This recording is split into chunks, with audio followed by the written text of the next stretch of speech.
Okay, call to order the goals work session for City of Sanford, March 28, 2026.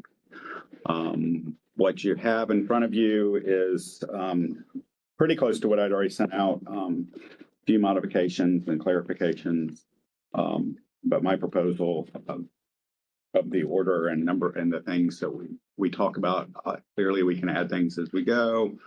These are the things that either came from last year or that have been mentioned to be talked about. So if y'all are okay with going through it as is, great. If not,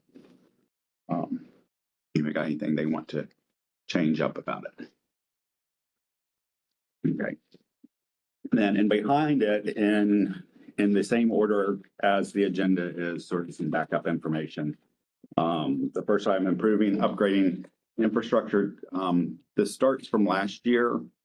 And one of the items we had with the sewer master plan, which is also in one of the city manager goals, the spreadsheet is something that was provided by email a couple of weeks ago, just to show here all the things that are being done. In terms of the sewer master plan, my thought is we just need this package nicely to be shared to the commission and the public. The plan, and here are all the things in it. And I'm not sure there's a lot we need to talk about that other than say we would like to get that done. Yeah. Very clearly indicate what we're doing, where we are, and keep it up to date.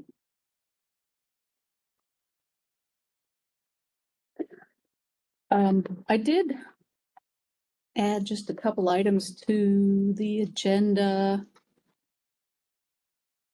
On the first one, major infrastructure projects, should we talk about them all, or is most of that pretty much out of our hands?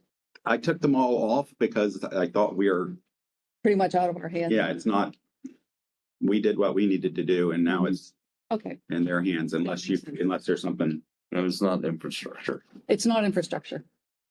Okay, and then on the last one, for the planning department. Yeah, that's something y'all don't know anything about, that idea. And we're not really going to talk, I'm just going to show it and see if you want it as a work session. Okay. Gotcha. Okay. All right, so then the next thing, just to review from last year, as I was going through last year's, one of the things we asked about was outsourcing. And so here is a report on outsourcing based on our request from last year. I don't know if the rest of the commission has seen this before.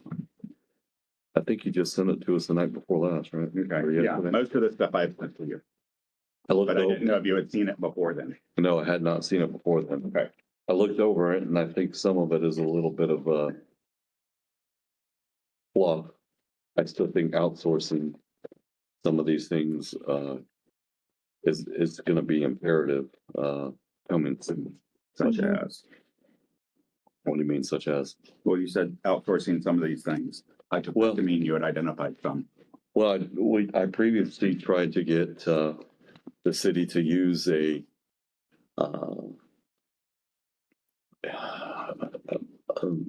company that handles everything for Winter Park, handles everything for I can't think of the other cities right now. It handles everything for several cities. I'm talking facility maintenance. I'm talking I want to say yard maintenance, but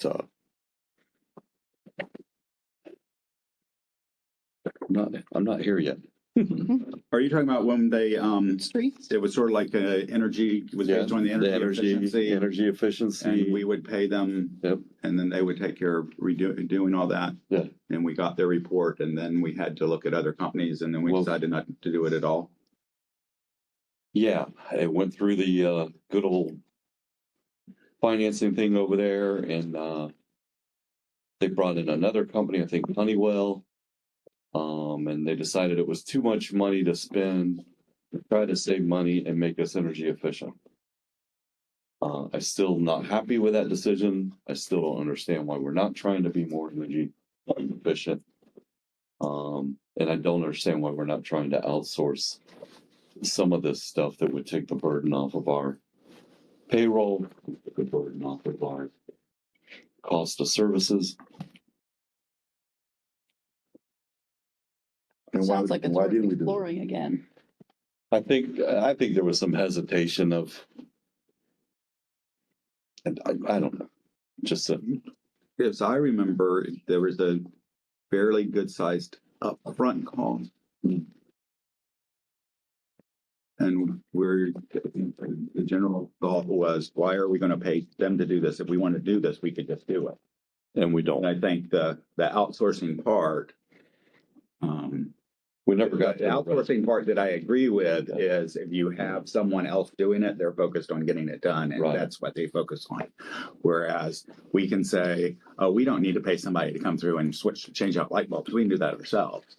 But We that don't. means somebody needs to be paying attention to it to change out the light bulbs. We never got past the energy efficient part. We never explored the rest of it.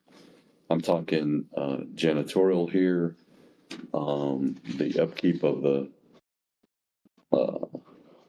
good grief, yard maintenance, for lack of a better term, the flowers, Mhm. mulch. A lot of the flowers and stuff, I thought is outsourced. Well, but that company would do, Okay. um, Oh, so you mean bringing it all into one? Yeah. Even the stuff we're already doing, sort of bring it into well, one. not necessarily some of the stuff we're already doing, but they could do it all if we wanted them to. But at any rate, And it would take away jobs from our employees. it might take away a few, and unfortunately, that's kind of part of where we need to start thinking, I believe. And even Face some realities. yeah, even maybe positions aren't replaced as people leave. Does that make sense? Yeah. So that's something else where over time. And as we do a lot, we allocate positions from one spot to another. Because let's be honest, I still think we are understaffed in some of our departments. And so if we could free up some positions and possibly save money, I mean, that's the goal, then we can allocate those positions elsewhere where they're more needed.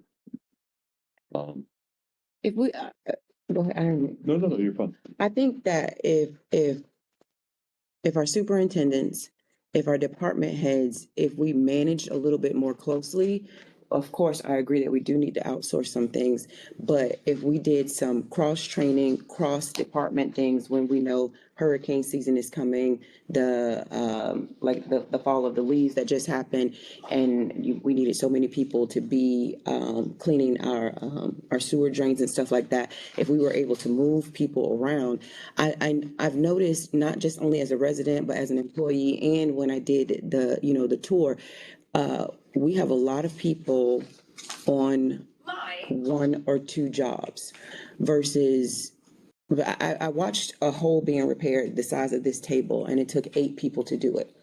And it took all day with people, and I'm not saying that our city employees do not work hard. Please do not, I don't want that to be said. But I do think that management isn't done. I saw a superintendent come out, kind of watch, but there's 8 people on one job that took like 7 hours. And that made 0 sense to me, why we needed 2 people to smooth the gravel out. And then another person came and then they measured it. And then the other person was on the big crane and did it, when that could have been at the most a 3-person job where it did not need to be 8 people. And then during that time, we waited for a truck to bring additional gravel, and we just sat around. Not, let me change that. Not that they sat around, but it was just, if you allow that to happen, then that's what's going to happen. If we had a little bit more management and we said, okay, we're going to, split this up.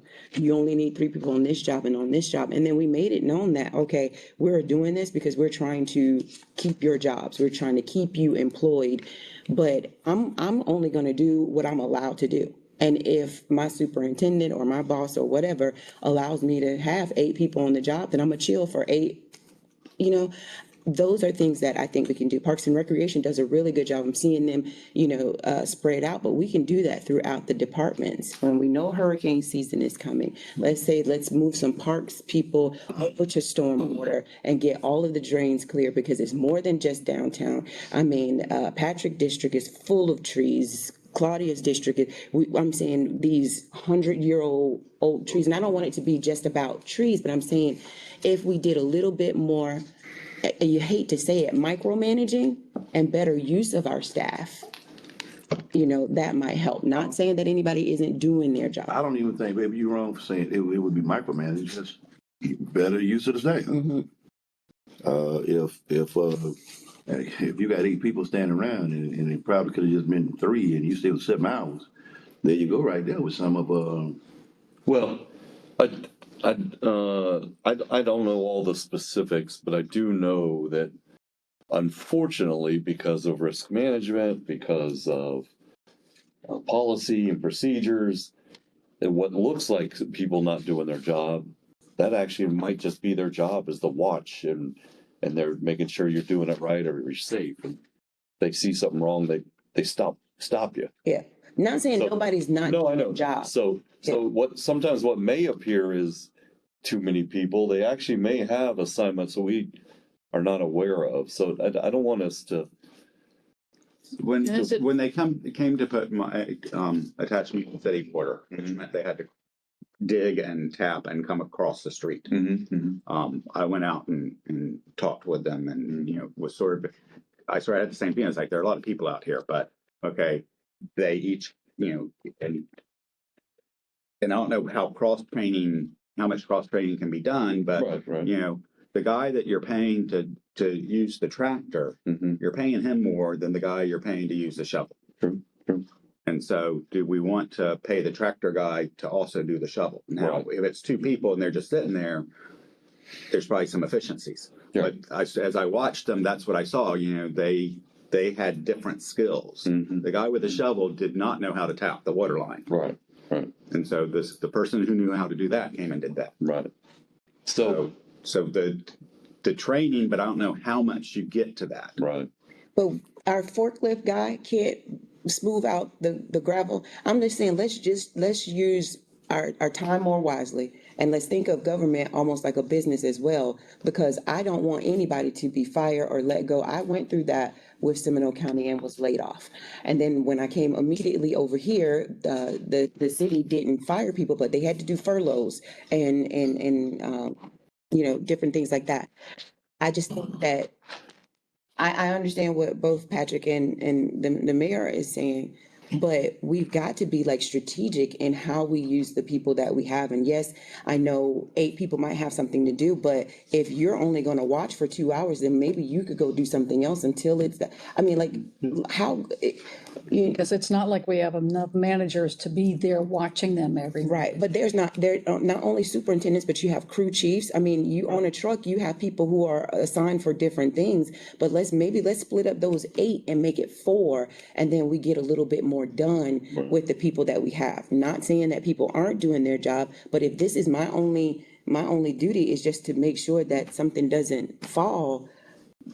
you don't have to keep worried about talking about not doing their job. We're just trying to find a way to be more efficient. It is what it is. Right. You brought that up, and we're just trying to find a way. Well, Can we put it into a goal? What is it we would like to see done? using staff more efficiently. Yeah. To increase productivity.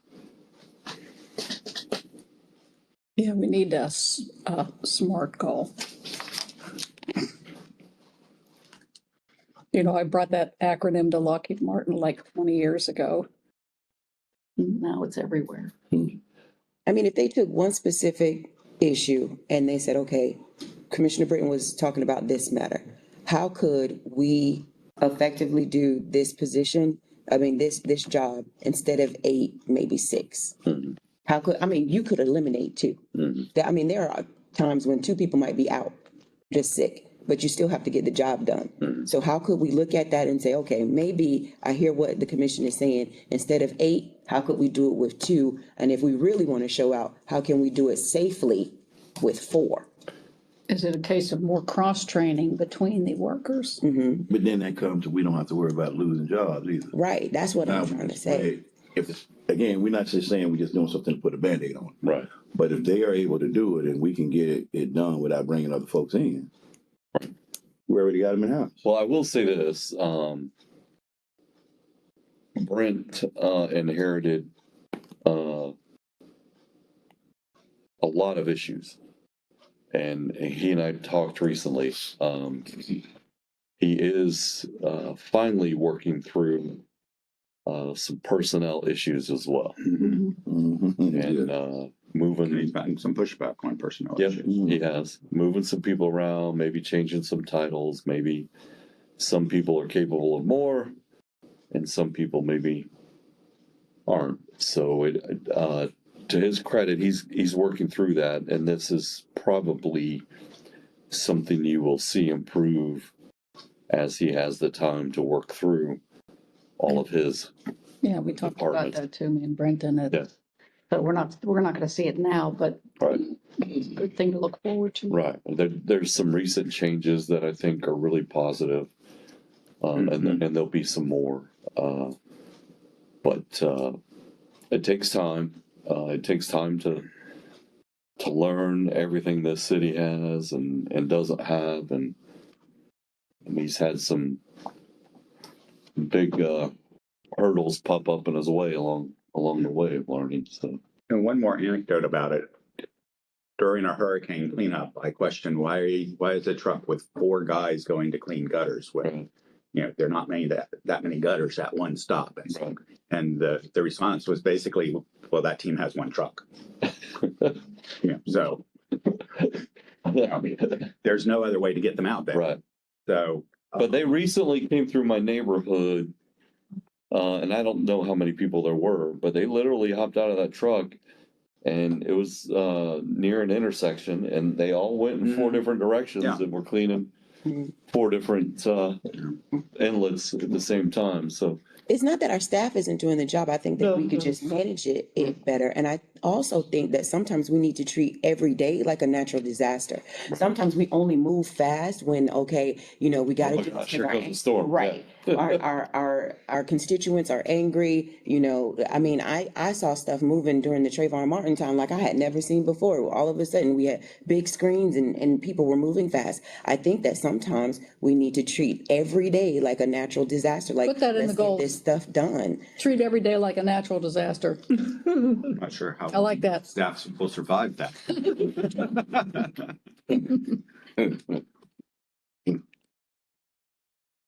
Okay, anything else on that?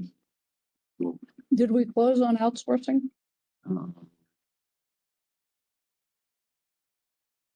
Because you mentioned, Yeah, well, I think, that's the other one we need to, what is it we want We were done? It talking sounds like about- we want to come back and reevaluate what 'Cause you should be mentioned- outsourced, but what we should tell them, what do we think can be outsourced? yeah, when you talked about the upfront costs being high, we're outsourcing now. So there had to be high upfront costs when we. Well, I'll tell you, we went to the Lou Gardens fall plant sale the other day. And ABM had, that's who they use. And I think that's City of Orlando, right? Or is that Winter Park? the Gardens is Orlando, I believe. There were ABM employees everywhere. That's the company that we Mhm. brought in. They're local and they handle everything. They had that's who takes care of those gardens there. But One thing to consider for outsourcing though, and I learned this when we went, we privatized garbage service. The cost savings is benefits that the employees don't get. Because we were paying our guys benefits. Mhm. The company that was taking over wasn't going to pay them benefits. Mhm. And that was basically the cost difference. Mhm. That, and we had let all of our trucks run into the ground and we were going to have a huge capital. well, equipment savings is definitely. But I think, in terms of, I don't look at outsourcing as a way to save because of bodies, because of that, because what you're saving, I mean, then you're just tossing it off on, somebody else is going to have to cover benefits somehow. And usually comes back to the public. Yeah. but if you can get an increase in efficiency. Well, So I know like, yeah, but don't be lost in the fact that, I think, what is it, 28% we pay towards retirement for every employee? yeah, yeah, But that's a huge chunk of savings right there. yeah. So, Um, but those people are not going to have that retirement plan. And so when they, are at retirement age, who's supporting them? Anyway, And is it a case of you get what you pay for, which means maybe if we're trying to find efficiencies, it's not efficient. so what, Well, but my point was, that's ABM taking care of Blue Gardens. It's pretty damn efficient. Yeah. It looks better than anything we have. Well, they have a lot more money than we do. I don't know. okay, so what do we have specific things we want to evaluate for outsourcing, or do we want to just revisit the analysis that we've done before? What is it that we want done? I'm not a fan of outsourcing, but I'm listening to my fellow commissioners that have more experience than that. My whole take on it, since you're just asking, is let's reevaluate for efficiency, but I don't know what the true benefits of outsourcing is. Well, so Cost period. I don't think there's any other reason to outsource. right. Cost. So Better service.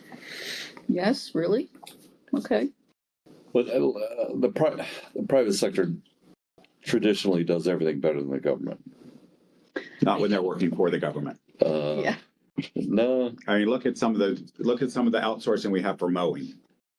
And Yeah, but see, I don't consider that outsourcing. Those are contracts.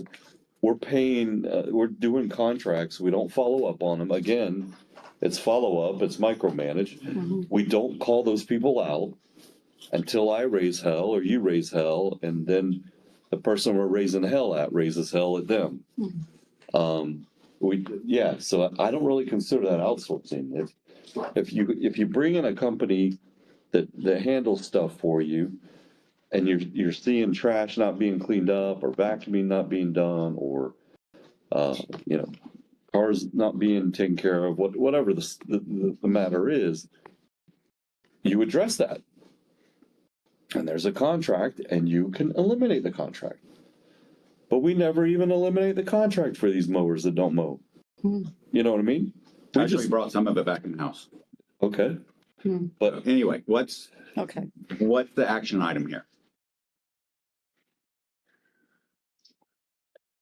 well, so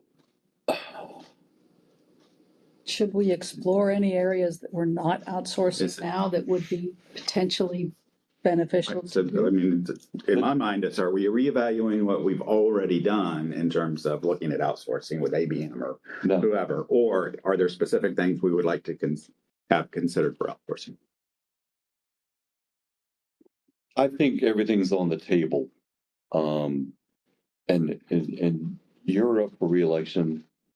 You're heading out the door.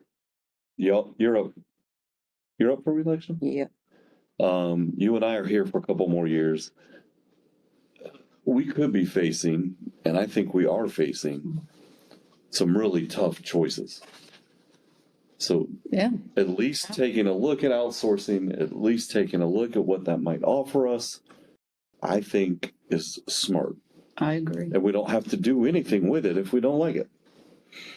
If it comes down to the bottom line of, maybe people would be lost and they wouldn't be absorbed by the company or whatever, Mhm. those are hard choices we'd have to take at that time. But it's. But I facts, so think we can have look some at it really and hard consider. choices coming ahead of us. They're going to have a special session on this property tax thing. Mhm. I think it's going to go to the voters at some point. There's that potential, so that's why I say we Yeah. have to keep educating them. Right. So it might come up to them to vote. Do we lose 11 million? Do we lose 10 million? Do we lose 100 million? I don't know. We can't lose 100 Do million. we have do we have the staff to investigate potential outsourcing that we're not doing now? Can we do that in-house? Well, I mean, yes. I mean, we would just be asking them to do something else other Either it's not do this while you're doing this, So or add something else do this on. while you're doing this. Yep. Well, So- I don't want to pour more thing on the man. We're gonna be doing more of that with everybody. Well, but I think Norton and Craig, But during the budget process would be the ideal time, I would think, right? for departments to look at, are there things, That you can are outsource. there places where Yeah. outsourcing can be done? Yeah. Okay. Yeah, and consider it honestly. On that, I just go with the consensus of the commission. Okay, so make that part of the budget process, right? Why am I so hungry? I'm starving, but I can't eat that sugar. I can't either. Sorry. And I'm high. It's all right, yeah. What'd you say? You're high? My blood sugar. Oh, I have a peanut butter chocolate protein bar. Would that help you? No, I have a No, protein shake. I'll probably drink in a few minutes. All right, are there, under the list of infrastructure projects that I have there,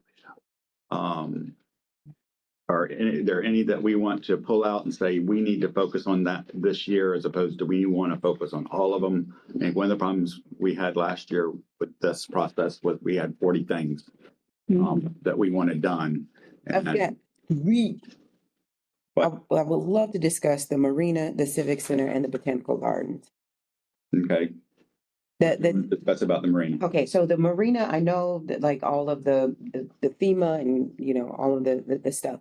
But is there anything that we could do in the meantime just for appearance? So like, for example, it's just horrible out there because the posts are leaning, you know, things are underwater. We totally get that. We're waiting on funding. But can we just lift the post so it just doesn't look so abandoned out there? There are small things that we might be able to do just for the appearance. And then, yes, we're working on it. We're waiting on funding, this and that, and all of the pieces of the puzzle has to get there. But what could we do in the meantime? Well, so a couple things. I did speak with Craig the other day. I asked if we can start looking for other funding sources. Let's quit waiting on the government. move ahead. What else is there for us to? But here's the answer to part of the answer to your question. There's some serious dredging that has to be done. There's a ton of, I guess it's sand, silt Silt that washed in. that washed in from the hurricane that we gotta get removed. That's the That's $6 major. million that FEMA has paid. That's major work. It's outsourced. Our employees can do that. And then those pylons. Pines. Gosh, I can't talk today. Pilings can be uplifted, taken out, removed, replaced. So that I don't know if that answers your question or Yeah. helps you, but I'm not sure, and I'm not sure if you can pull them out without the permitting. right. No, not pull them out. Okay, let's just say I had a photo shoot and I just need to just make it look a little cleaner. Yeah. It doesn't mean that I'm gonna clean the entire house, but I'm gonna put some socks behind the pillow. Because this is our beautiful selling point. Right. There's no way to stand some things up, Right. to make things look cleaner. Instead of, you know, I know we can't pull things out and there's stuff that, again, that costs a lot. But what could we do on the surface? Keep it surface so that it appears to be more presentable. Is there a way to look at it like that? Well, I think they can look at that. I mean, I don't think we have the answers. we don't have the staff for that either. We don't have staff that does water work. We don't have staff that gets in. We don't even have the equipment that gets staff safely in and out of those areas out there. Yeah. Well, I do remember there was a time when we were doing the Riverwalk, the ribbon cutting, and there was so much pollution, so much stuff in where our little bridge was or whatever, and we had staff to get in boats and do that. Not saying that we need to have staff and do that, but because it was a special occasion, Seminole County was coming out there, St. Johns River Water Management and our other public service providers, we were like, okay, we got to get all of this crap out. You know, let's clean this out. And we were able to do that.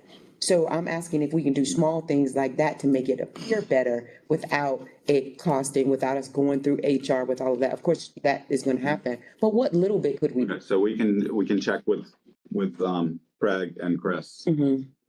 and see what, if anything, can we do to dress it up? Is there an outsourcing that we could use temporary just for, just the, summertime is coming, everybody's walking that river front. We've got lots of events that are happening. We've got this new amphitheater that's there. How could we just put some lipstick on Well, it? it's not there yet.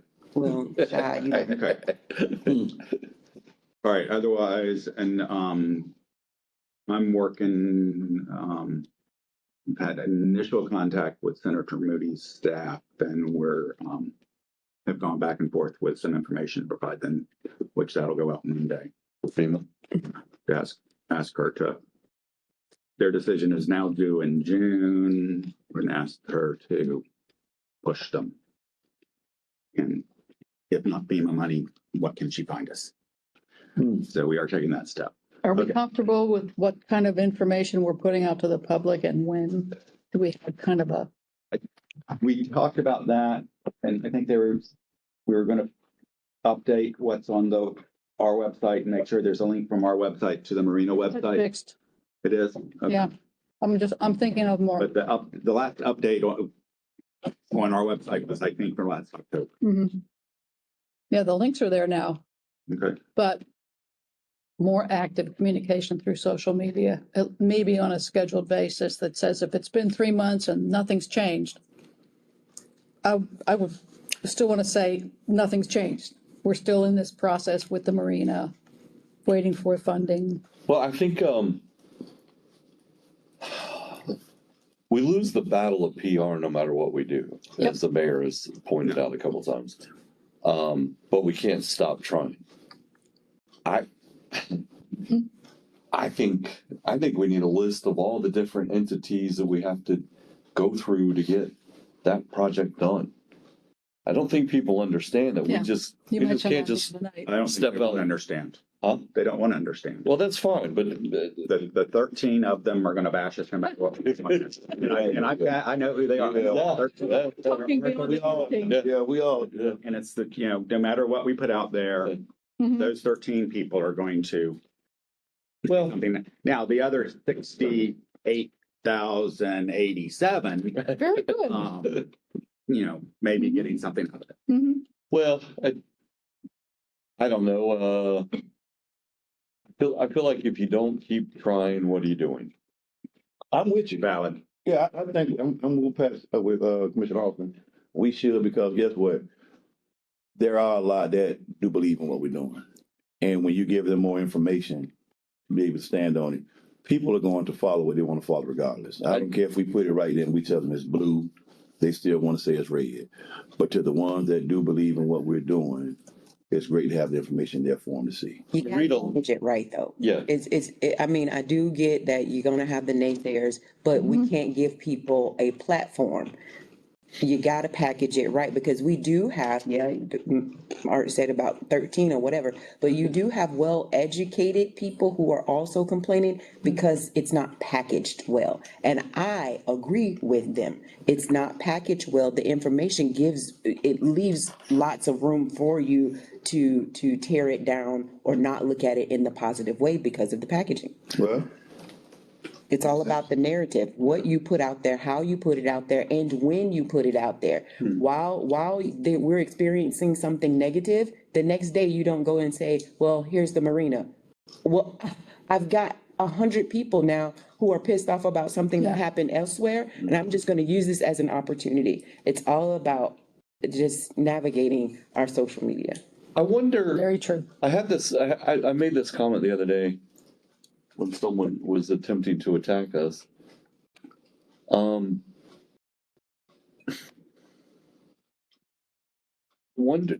wonder how we paint the picture that we have multiple people working on multiple issues. Oh, well, you guys are worried about the marina. What about this?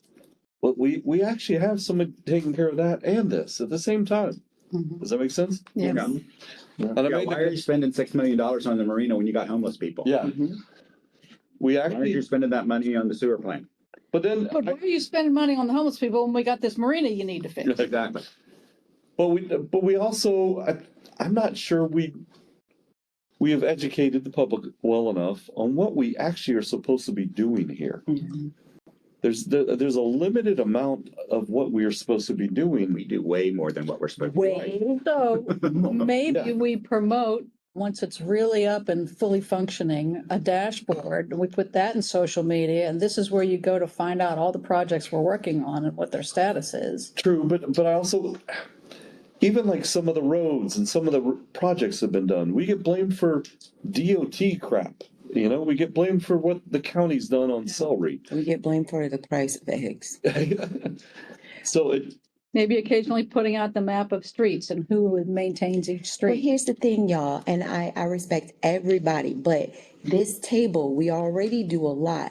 There are some things that other people who are getting paid to do this should be doing. You shouldn't be trying to figure out communications. You do know what your constituents want to hear, and then you have to come back and clean it up. But let's just be honest. I need some people, and I'm not picking on anybody, but I need No, individuals who do this 24/7 Yeah. to actually do that. So I'm not trying to figure out how I can better communicate with my constituents when I'm already putting out 30 fires over here. well, no, but that's what I'm talking about. When I'm talking about this, I'm talking about people in this building need to do a better job. Did we replace Nico yet? I don't think we had. Yeah, Steve. Monday. How about that? I can't do that part. I can't either. And I believe she came from iHeartRadio. Oh, cool. Okay. All right. Is that a good thing? Or? I don't know. We'll find out. We might have fellow friends. That's good. I think So- that goes with the department heads too, because when I had a communication, it was just saying, okay, well, that's the information I'm getting from department heads. So if that's what we need to, request from our city manager, that they get better information so that our communications office can put out better stuff, but it has truly been lacking. Okay, so there was the media plan that the attorney and Lisa were putting together. We need to find out where they are on that. We need to figure out what our social media strategy is. But I think that plan has more but to do about what we should be saying and not doing. That's what it was. No, Yes, it was. the back part, yes, the conversation with us, yes. But the other part of that is what each department is supposed to be doing in terms of sharing with the media department. Are you sure? Communications. Yes. When I Okay. read it felt like, It felt like it was us. because I don't. Read the next page then. I did. Maybe I got time. Maybe I didn't like what I was reading. That stuff. Y'all in that social media. Well, it's the No, way. because there was stuff about, how the departments are supposed to feed the information. And how they're supposed to identify, oh, this is something that should be passed on. Yeah. And that's just the part I remember. Yeah. So, I think department managers do it every day. And so they don't even think to Yeah. give it to social I don't want to. media. and that was the point of that Lindsay and Lisa were making. Yeah, they just, that's their job. They do it 7 days To a week recognize when they need and to let. But I don't think that's their job. that's I think not important. They would never even. How else use do them you to- know? you A pipe break. you get out of this building and you talk to your department heads. You ask what's going on. Okay, but a pipe breaks and they're focused on fixing the pipe. They're not focused on, And it's, oh, we should contact communications and give them information that Well, they can share. I'm sure they contact this guy. Yeah. This guy could feed it to communications. That's, They let somebody know that there's a pipe break, don't they? I But agree. that's an extreme circumstance because they do have to get that message out. And they know Right. that. but that, from what I remember of that conversation, that was part of it. We still Making sure those connections were made. And if it's, if it's the city manager's job to identify those things, great. So we only have one person to focus on. I don't want to go too far down the rabbit hole, but we're still in the same calendar year because these goals are for next calendar year, right? These are, Or current goals. We're going to start these immediately. yeah, Okay. We're still coming out of the stink, right? mm-hmm. And the stink went on and on and on and on before we actually communicated with anybody about what the stink is, where it's coming from, what we're doing. So let's not forget that. Mm-hmm. I don't think we should forget Well, that. no, but everybody knew in this building, everybody knew it was stinking because it was right here. Mm-hmm. And nobody in this building thought to communicate with the public about it at all. I did, and then then all of a sudden we had to have a meeting about what we're saying. But Social media. that's my point there is department heads are great, but goodness gracious, people in this building knew it. And we did nothing to address it. It was almost like our heads were in the sand, which really troubled me. I'd rather be in the sand than in the sewer. All right. So that covers the marina. All right. Civic Center, you said you wanted to talk about? Yes, so I still don't believe that we're packaging the Civic Center well. I mean, of course, yes, it is booked out, but there's still like minor things that we can do to showcase it. I don't think that I think we should have put some money into staging it, showing You're not talking infrastructure, you're talking. marking. Well, I guess that is infrastructure too, because they have tried to do the lights on the top. I still see, I know these things cost money, but the roof, the ceiling, like the different panes, there's patches and stuff like that. It's an architectural beauty, I guess. I don't care for it, but it is still our civic center. And to me, every time we start talking about light things that we can do to upgrade it, other than what the CRA is doing, then the air condition malfunctions, and we have to spend more money on that. But I still don't think that the civic center is marketed as well as it could be, as far as talking about the, well, I guess I don't need to talk about that because we're saying infrastructure. I've said since I got here, we do not market our facilities well at all. Mm-hmm. I don't think anybody knows about Betty Smith and what you can do there, the Civic Center and what you can do there, et cetera, et cetera. So we do need to market our facilities better. I was shocked to find out the Civic Center has no heating. Mm-hmm. So even if we marketed it better, I'd be scared to rent it out in the winter Well, but for a major event. but that's some of our issues that we have, is because it's always about the what if, and in government, I know we have to think about that. But I mean, even if you look on our website, you don't really see what the building would look like if you use half of the facility. Mm-hmm. If you use the whole facility and it's completely decorated. If you only use the exterior of it, we don't really even show how beautiful it is just for our seniors. Mm-hmm. I think the landscaping could use a little bit more. I have seen some of the artwork that's there, but it is one of our biggest facilities that we have, and I think just a little bit more elbow grease would go a long way with that building. Yes. I mean, it is booked out, so we can't just say, Yeah. hey, Well, and then we get complaints that we charge too much, even though we don't. yeah. And then we're asked to waive the fee for things or Right. to help sponsor the event that's being held there because it costs so much to rent it. But it has increased, but has it increased gradually and appropriately? Yes. Okay. But every city has well, not every city, but most cities have a civic center or a large event center, and they market it to be a beautiful place. And I just think that we could use just a little bit more of our civic center, since we're not getting rid of it and we don't have a lot of money to really invest in it like we want to. But and I'm not going to talk too negative about it because I really love what we did with the park on the inside. It is green, it is beautiful, the tree, the new tables and chairs, it's lovely. I would love to see, you know, more activity in that space. I think the CRA did an excellent job with the windows and stuff. We could just use a little bit more marketing or how we package it together, and not just a wedding, baby shower, or family reunion, but events that come here, and so that they stay at our hotels and they eat at our restaurants and things like that. If you're visiting the Civic Center now, you're eating what you bring there, you know. Okay, so I've got that, but in terms of infrastructure on the Civic Center, because I have suggested we start going for the historic preservation grant to, What happened to that? I thought we were doing that. Mm-hmm. what do you mean, what happened to it? I thought we talked about that a couple of years ago.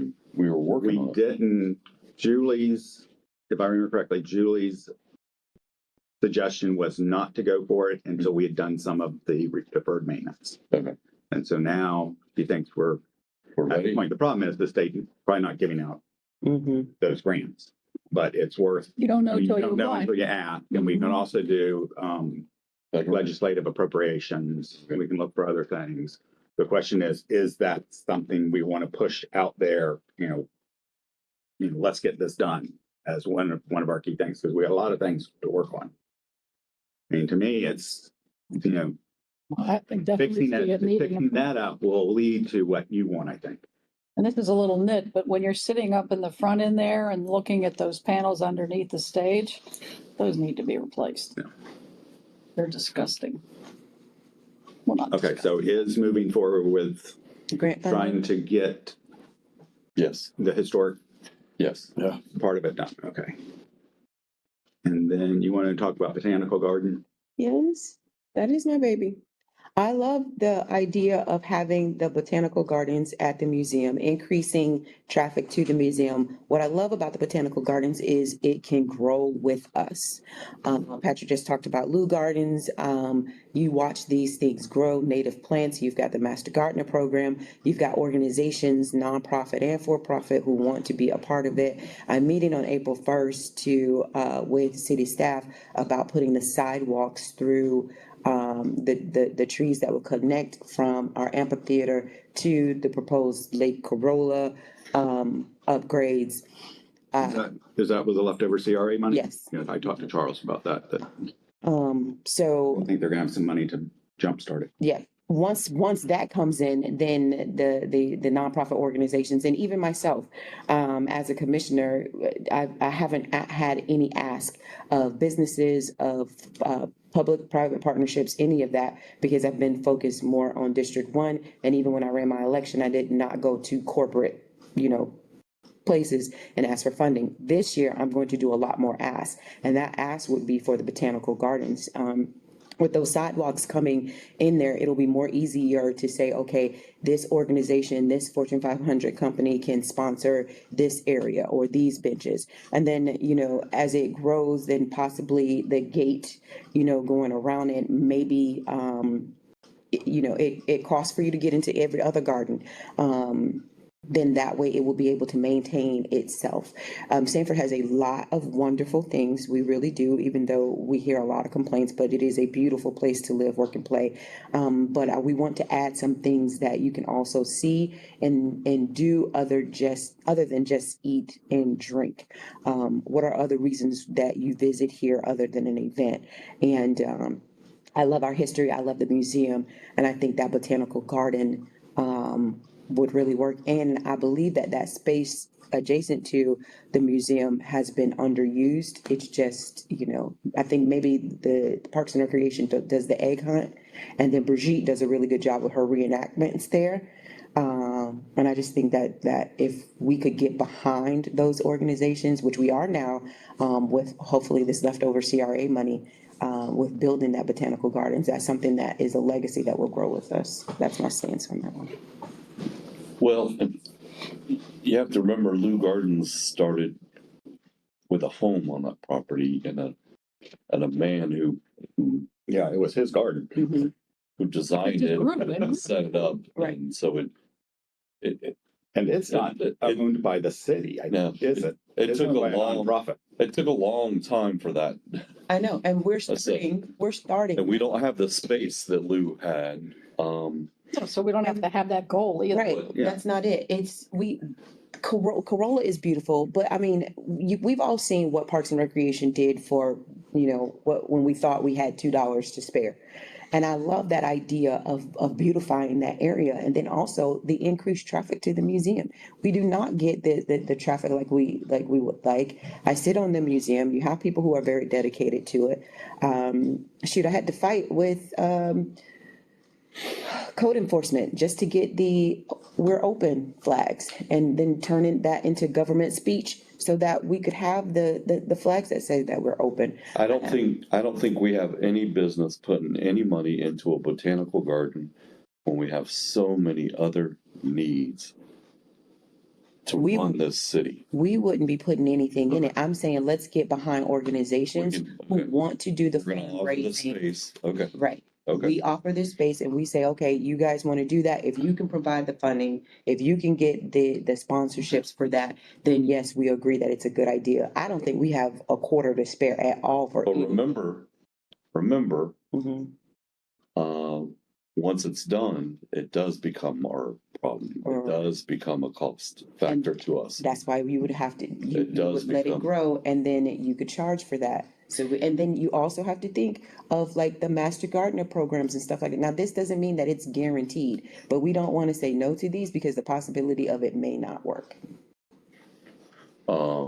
But I do know the sidewalks are already being talked about. And I don't think people still understand what we're trying to accomplish with Lake Corolla. Well, I went back and looked at the Lake Corolla contract, or that whole $5.4 million thing. 2 point something million is the seawall for Corolla. The wall it's a massive undertaking. It's 32 feet deep. They're bringing in those panels. Yeah. Again, I kind of want to be here to watch it. It's going to have to be brought in by cranes, I think, and lowered in there. It's So going to that's be where the social media comes in. yes. yes, see, but we don't, that's not us that should be out there trying to relay that message. We had to come in there and clean it up and say, well, but no, it's this and that. And then I had to call Brady and then I'm like, hey, give me some different pictures, give me some more information. Let me highlight this and break it down. But anyway, back to the botanical gardens. The sidewalk is the first part. I'm not saying that the city needs to put funding into it and let's build $1 million botanical garden. I'm saying we're starting towards it and let's just say, okay, we think that it's a good idea. If we're starting with the sidewalks, the commission agrees with that. If they're gonna get some benches and they've got Wayne Dench to support it, yes, we support that. And as it grows, then it grows. But not saying that the city needs to turn out this big master plan and we're paying for it. Okay. So let's. If that's Go ahead. if that's something that we agree on, let's make sure it's communicated that we do not put a lot of money into landscaping once that project is done, if it's going to be later taken out for something different. Let's make sure we're all. There's a lot of landscaping, but I think the landscaping is not around where the botanical garden would go. Okay. That is something to check to make sure. Let's just make sure that There's we're a all lot on of- the same page. There's a lot and of money in plants in that thing. not putting down brand new grass and then ripping it back up. Yeah, well, the Guild is working alongside with Jerry and Parks and Recreation. They're actually paying money for engineering plans and everything, so it works along. They've been sitting down, having meetings with Robert Bill. Okay. So they are trying to strategically do it the right way. No, It's a very good point, Mr. Bonaparte, to make sure yeah, let's not. that even though these conversations are going on, that doesn't mean somebody didn't say, hey, we shouldn't plant stuff here. Yeah, and so even if it sits barren for a minute, at least there's a plan for that space But I that think we're not duplicating efforts. or that it's our landscaping plan matches the botanical garden. Right. So what we do actually goes towards it. So good point. Let's run through these other ones. Hopefully sort of quickly. Ball fields, we're waiting on. Brady said we have a contact, so we're gonna see. I talked to him earlier this week Okay. with somebody. They can talk to someone up there. I mean, So we as guys soon know as we that. soon as we get it, we're ready to go full Yeah, I board. mean, House Authority and us are all on board. Opportunity site we talked about at the last work session. And so they're gonna package that back and bring it to us again. I'm not sure if I threw parking shuttle on here or somebody else had talked about a parking shuttle. I was gonna ask you about that. You know, like the autonomous vehicle kind of thing, just looping around downtown. Is that something we would want to? Our own crane Right. ride, like crane rides, Yeah. So another it's city really has it now autonomous. too, I think, right? Altamont. No, another city. Lake Nona has actually Well, like autonomous ones. Our trolley isn't enough? But the trolley goes, Charlie has an assignment already. It Okay. goes to Sunrail, it goes to Amtrak. Mhm. I'm talking, you know, if We're talking additional. you went down Palmetto to Seminole and up Park and just, And an actual Where- autonomous vehicle where you're not paying a driver. yeah. Yeah.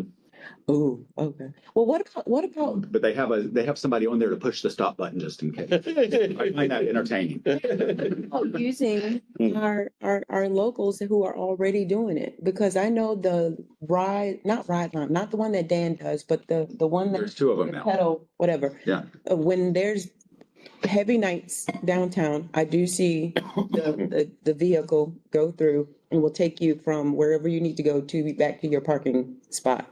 Is there a way that we partner with them, not paying anybody, but since you have those who have those golf carts, we are a golf cart district in downtown, if we work with some of them without spending more money on a parking shuttle, but saying, okay, well, you know, this might not be a city initiative, but we do support those who are doing these small shuttles. What do you think? What would the partnership consist of? With a, Just like the Botanical Gardens, the city supports it, not funding or anything like that, but to say we do have these, just like we support our certain amenities, that it's your liability, and we say that, but it also brings attention that we do have golf cart shuttle services. When Rob Paul was restarting Ride Lime or whatever it's called,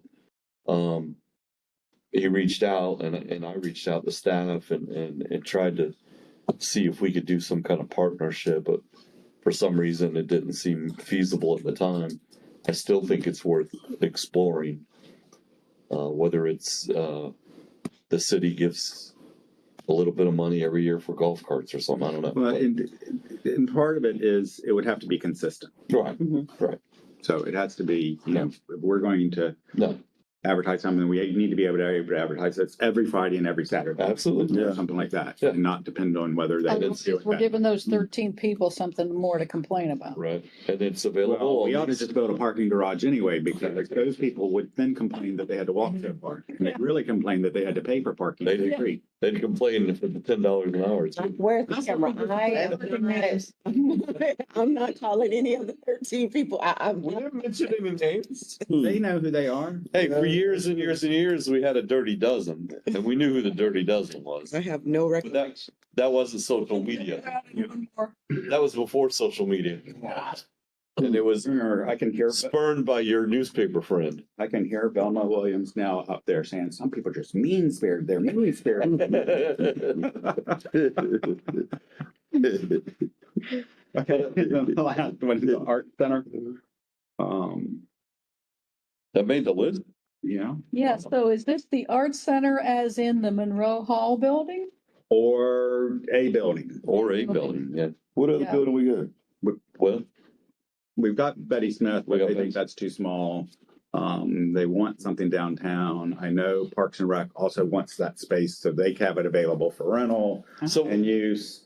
But, I really have a catch in my crawl over the rental space. Mhm. We don't make money on that. That's not a money driver.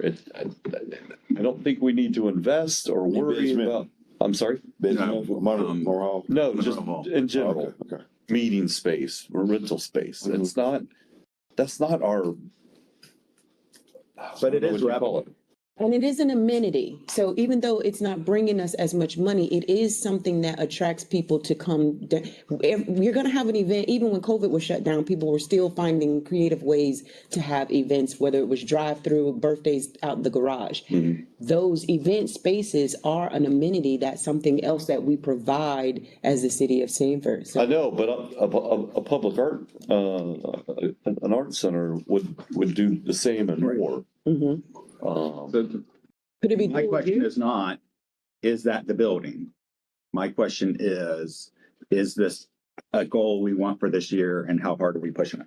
I think that the public arts folks have been wanting this for a long time and have been pretty patient about not really getting anything. We've given them more than Yeah, we've given yeah. any other Yeah. board. I mean, their budget has been, In terms of an art center. And actually, and they haven't been established that long for them to be that patient. And I applaud Okay. all of You've got- them you have very your well. history. I hear But- they've been around since I've been here. That's a long time. No, they got here when I got here, and I've been here 6 years. I mean, we've had boards, but no. Yes, it started with Christine Dalton. Right, and that's when I first came on, because they had to create an arts commission because they put up that thing in front of the fire station. And that's where it came from, and I first came on board right then. Okay, so what we're going to do about Art Center, I still really would like to see as part of the opportunity site, a building there on commercial facing the lake. I love That's that idea. actually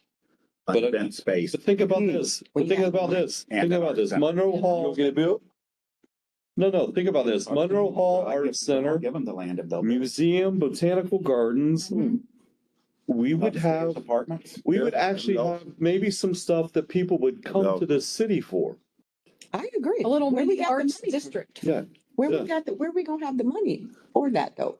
I agree, I think it's great, but where are we gonna get? the Well, money? they are, I hope, taking information some of us have given them about how to apply for grants and going after whatever money they can get. Yeah. I hope you gave them information about something other than state grants. Uh, I'm not sure if y'all are aware of this. Every grant to the state for arts and culture from Seminole County was not recommended. every single one. Every single. They did not recommend anything from Seminole County. Hmm, Wow. yeah, it's not part I of think there was some payback there. So they need a really wealthy donor to come out of nowhere. There's some other places though. But anyway, that's an aside. That's just, Well, can we Burn. require that they be responsible for a certain amount? Because if that is one of their goals and accomplishments, other than, they've done a great job of putting out art, but they haven't had to, I mean, that's, money has been given to them, through the residents and businesses of the city of Sanford. What about, okay, if you want this, then what activities are you pushing that brings money to that? Well, just like you think the Botanical Gardens is gonna bring people to the museum and people are gonna pay. That's what they're gonna do with the center, is they're gonna have art classes that people pay for. Yeah, but the They're gonna botanical have art gardens, to come visit. the botanical gardens are having fundraisers that are going to that. They have the garden tour, and that money is going to the botanical gardens. They are having the Harvest Moon. That money is going into the engineering costs for that. Those organizations are paying for the botanical gardens. Well, And then they have a commissioner that's saying, okay, for the next 2 years, I'm going after the funding for it myself. But this is our Public Art Commission trying to do this for our city. We don't have a garden commission. We don't have a garden board. Okay. Are we committed to public art or we're not? We are, I'm just Really good saying, question. one of the incentives, or not incentives, one of the initiatives should be, okay, let's not, kind of like Main Street, now we're requiring Main Street to come up with some of their things, even though it's not a city thing, but still, they are. Main Street, from their get-go, was supposed to get their own funding, and they have yet to get their act together and get it done. They're getting They're there. getting They're closer getting there. now. way closer than they've been. Can we have a garden commission? I'd love to join that. I know, right? Ray, put something down. But And then we have another place to put more board members. I'm so excited. We rescued a rose bush from Lowe's. Mhm. And we had it on the side of the house and I was taking care of it. And finally I said, you know what? You're going to a home and you're gonna work. And this morning that peach rose Oh over. my goodness. It's so beautiful. I bet it is. I was like, Marty. Doing a rose garden. Oh, That's Okay. very good, Laura. So for Art Center, if we support it, we want non-city funding. We're not 100% sold on it being at the Monroe. Monroe Hall, but we do support a location downtown. well, let me ask you. Thing that we could put into our RFP, that part of what you proposed to us is an arts center. Well, let me ask you a question because you're more into facilities like I am than maybe our friends. I feel like Betty Smith is so underutilized. It is. It is. It And is. such a weird space. It is. It is. Yeah. But I think art could be really beautiful I in that agree. building. I agree. Because it's hard to have an event there. Expand it so they could have the room. No, for the no, no, no, classes they hold wanted. on, I'm not done, I'm not done. What if we had the concept of multiple spaces? One is for displaying and one is for classes. Maybe classes could be held in the civic center. In the senior section, right? Is that used 24/7? I don't know. I like the Betty T. Smith as an art center. I do. I too. really do. There's not room for the classes there, and I can tell you that because I know what it looks like at Hopper. The senior? No, Betty Smith. No, I know that. I absolutely know that. The problem- I'm saying. let me finish. They need a dedicated space, so it can't be, they can use it one day and senior center can use it the other. They did that for years. That's not perfect. They would take their stuff to the West Side Center, Oh, okay. unpack, Yeah, teach for an okay. hour, You're right. lock everything up. You're right. And so You're right. they not like need to leave stuff out. Okay, but So- still, Monroe could. So you don't even think Monroe could be a rental Monroe's space? space to And do that. it does. Okay, but I guess I'm not explaining this well enough. Well, so No, no. why are we not considering Monroe strongly enough for the arts center? I think we are. I think it's our only option. And it needs $100,000 to fix it, no matter what we do with it. Yeah. No matter what we do with it. I don't object to it. If y'all haven't found the money for it, I mean, it's in District 1.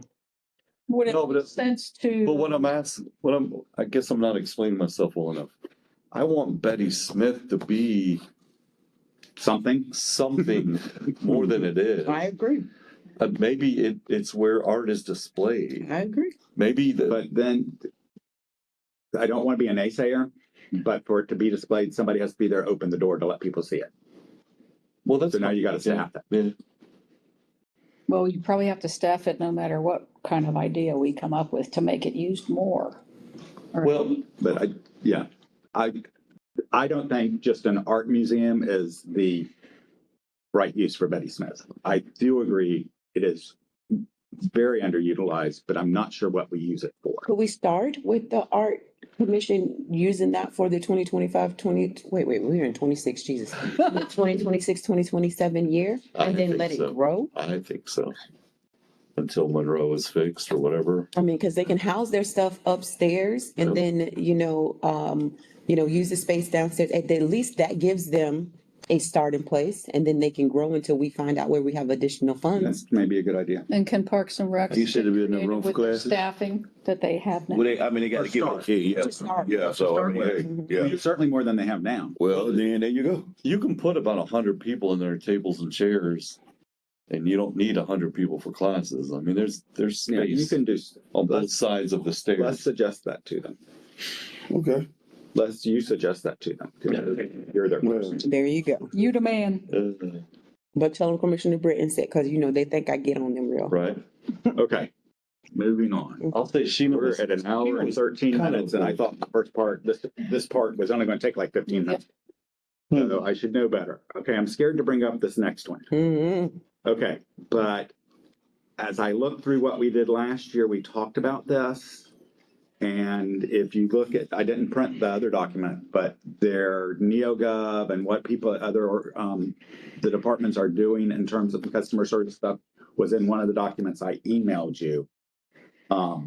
These items, I don't think we're well covered. And I didn't remember what the don't pass the buck thing was, other than I think it was Patrick.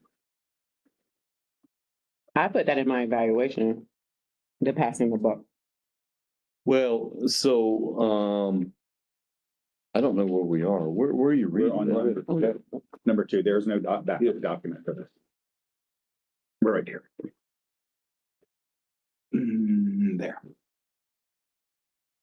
Well, part of this from last year was Okay, they were okay. talking about the whole permitting process, and we know that that's under improvement now. I still I really want to see some examples of the whole process in a workflow chart.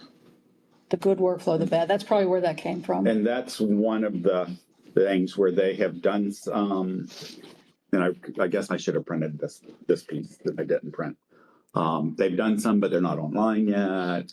Print. So, but Yeah. we want that done, right? Yeah, We want if we've got these, I'm here's still how anxious. you open a business. Here's your pamphlet. Take it. We want those done, right? Yeah, and Okay. I want to see some real proof that all the work that's been put into improving the efficiency of the permitting process has happened. Well, they're still going through that study right now, so I don't know as if all of this has been, The report is almost done, Yeah. is what I'm hearing. Okay. yeah.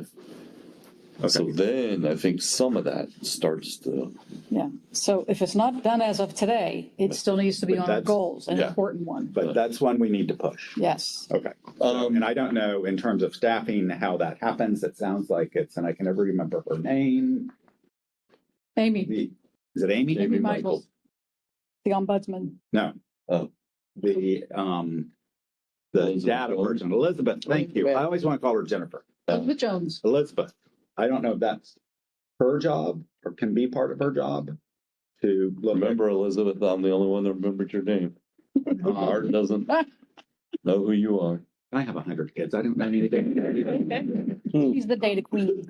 The I don't know, dashboard that's queen. a job that can be assigned to her to sort of like, what are the workflow documents we have?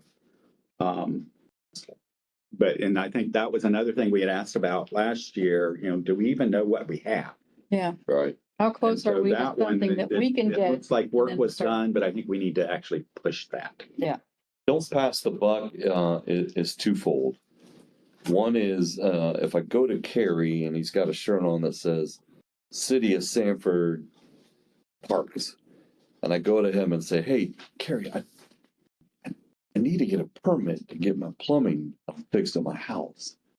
Oh, I don't know, man. I don't do that. yeah, Mm-hmm. instead of, that's not No. my department, Yeah. but here's who you can contact. You need to go down to City Hall. You need to go ask for Art. Art will help you through that, and Yep. don't. Okay. Exactly. So, And then the other part is, hey, Carrie, how come these potholes are still out here? How come? Oh, we just don't have enough staffing. We're so understaffed and we're underpaid, and they fixed potholes in 20 that years. that was what was being said over and over and over and over when we were going through the backup vacuum sewer system issue. We were blaming everybody and everything else, but trying to get answers and trying to get it fixed. And the same thing still happens with fire. Oh, we're not paid enough. Oh, we don't have enough people. Or the police. Oh, we're not paid enough. We don't have enough people. No. Stop. What are you doing right now? Get it done. Don't wait for. And so that's part of customer service. Right. That's. What if we took every public facing employee and put a card in their pocket with Norton Bonaparte's phone number? Well, no, and I was just thinking about that. We could Just kidding, make on the- sort of a business card Yes. that on the back had key Phone numbers, contacts. yeah. And so I don't know anything about that, but here you can call this guy. And whether you're a Yeah. And utility. I have a stack of these cards in my truck. Yeah, because you gotta be fair to them. Yeah. They don't know what those departments are doing. They- That ain't what they doing, so. Right, but they were initially supposed to do something like that. Remember when the guy kept coming around with the cameras?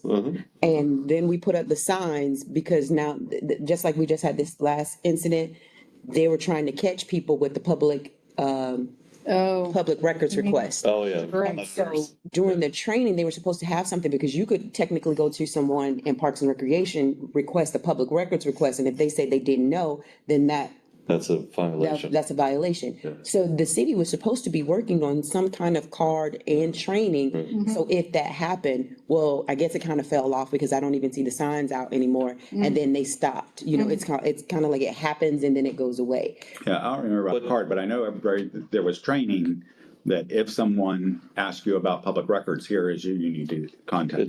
well, keeping that all in your head is one thing, but having a card to pull out of your pocket. Right. To answer what you said, we should have some employee orientation for new hires where we talk about what the city does and just a real brief kind of information for you to learn from. Yeah. I know they have an orientation because Lisa talks about Mhm. the public records in every Okay. new hire orientation. I don't know, So Yeah. half a day, I don't know what It else could goes on. include, I'm trying to remember if I even had one. It could include, no matter what your job is. Right. There's a possibility somebody's gonna ask you this kind of question. somebody's going to Here's what ask you you for do. something you don't do. Y'all, look here. The easiest, again, the car is gonna be the case.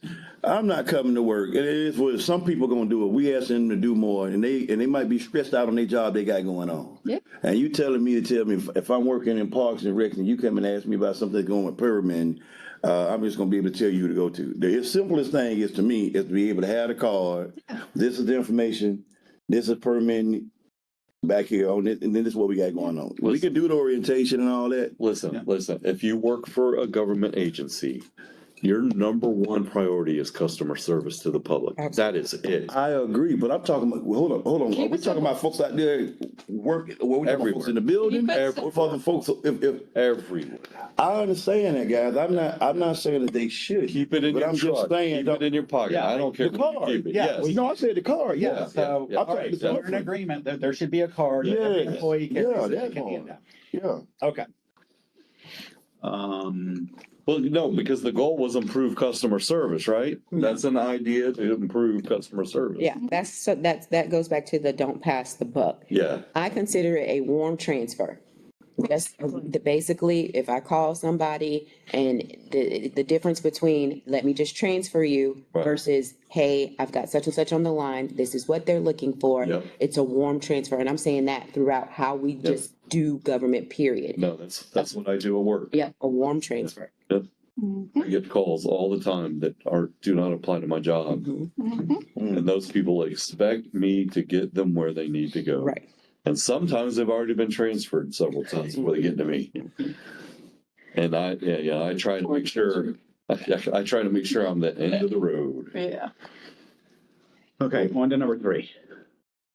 Here are things we talked about doing last year, and I'm not sure any of us, including me, did the things we said we would do in terms of homelessness. Well, what were you talking about, Mayor, when you said, with the homelessness piece? When you asked us, Someone approached me and said, basically, if I had somebody that would pay for it, where would you put it and what would it look like? And the what would you look like it part was, is it a single facility? Is it tiny homes? Is it a residential kind of development kind of thing?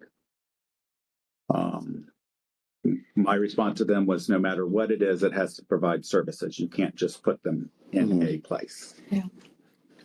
As long as it's not in District 2, and I'm just speaking up just for. I don't, I know I said that, but It could be a replacement Yes. of ROM. yeah, and this is what I've always told Chris at Ron. If it's going to be something that's going to help elevate and help those folks, I have no problem with something being put there. Here's the kicker. If we have somebody that is sincerely coming in to try to help because nobody else in the county is doing it, I understand that they come in and just drop them off. You guys have always heard me say that and talk against that. But in the same sense, if we got somebody that's gonna come in and help these folks, and they specifically want to help Sanford, then I'm not gonna fight it. I mean, I know I said what I said with you before, But the kick is these people want to come in and they want to help, not just Seminole County. They say, I want to make sure Sanford is taken care of. Now, if we can't get it there, if you guys fight against it in y'all district, I don't have a problem with it. But how are they helping? And this is your district, but we all manage all of Sanford.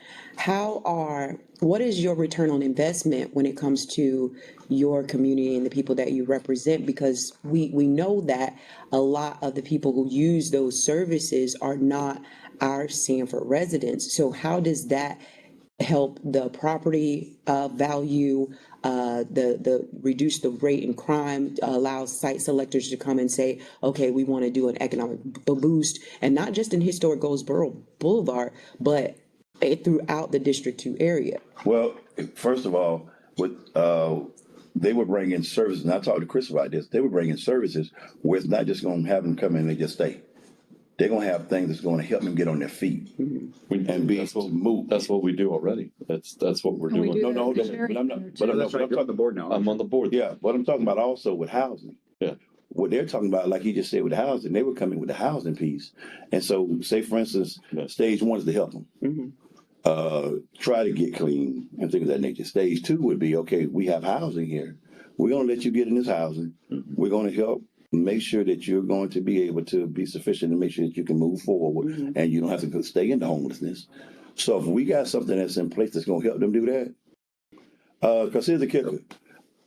Either way,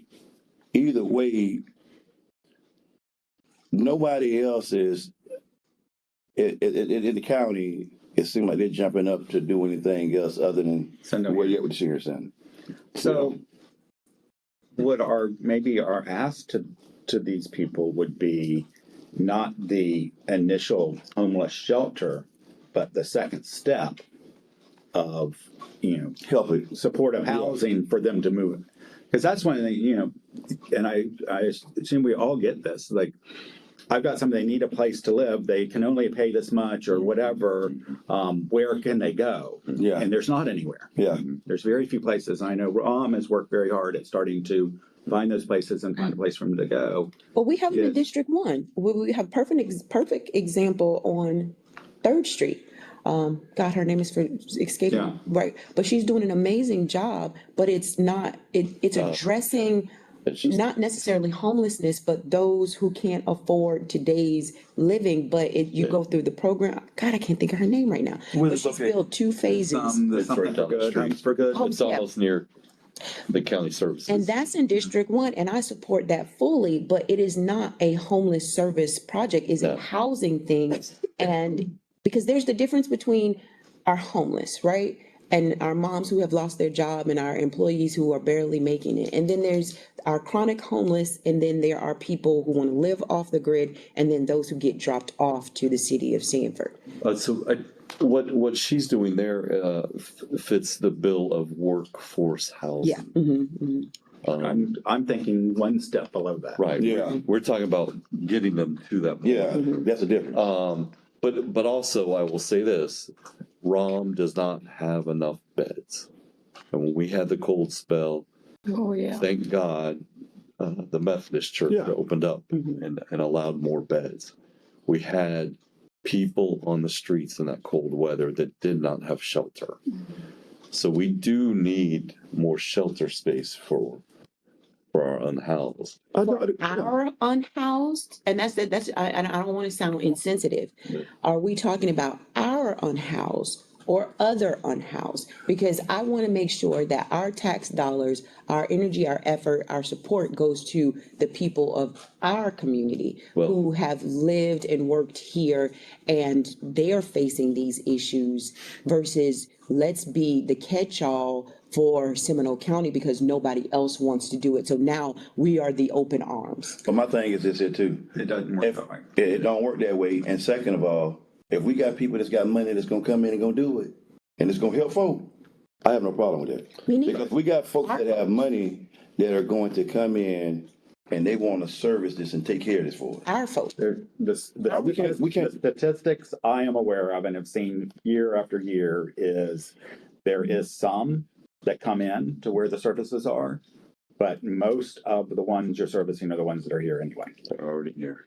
As long as we're serving our community, I don't object to it. Well, so, Can I give an example? well, I'm trying that. But I want you to understand that the unhoused, sometimes end up in desperate situations and take desperate measures that do affect our community, Mhm, do affect our residents, do affect the tax value. mhm. So that's the fine line that we're walking, is keeping them from being that desperate that they do things that do affect us. But And so- if we're providing, Patrick, and I'm saying this respectfully, Mhm. if we're providing the services, we have the health departments, the True Health, we've got the missions and all of that. What, I'll give you a perfect example. Last year, we had a big issue with homelessness in District 1, 2 deaths that happened at our parks.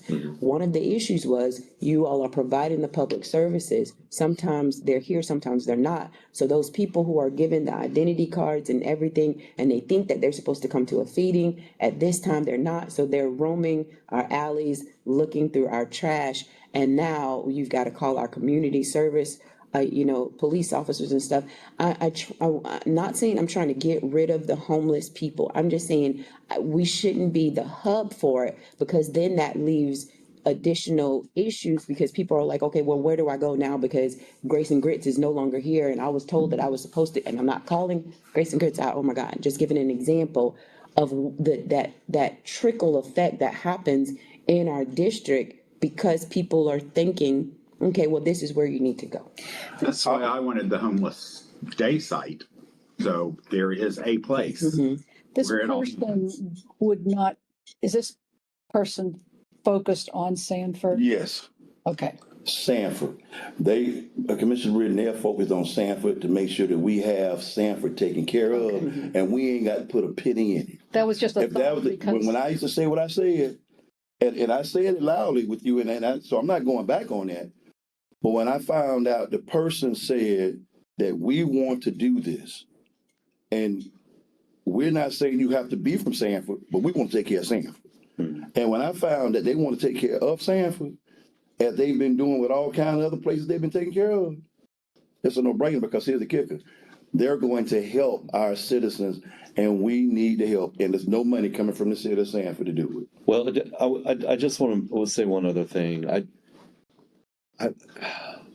We are constantly walking the fine line again of being the biggest city in the county, and also having the largest number of lower income housing,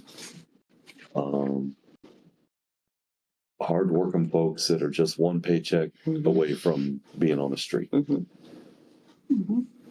That's our people. There aren't any other cities that really have that much like we do. And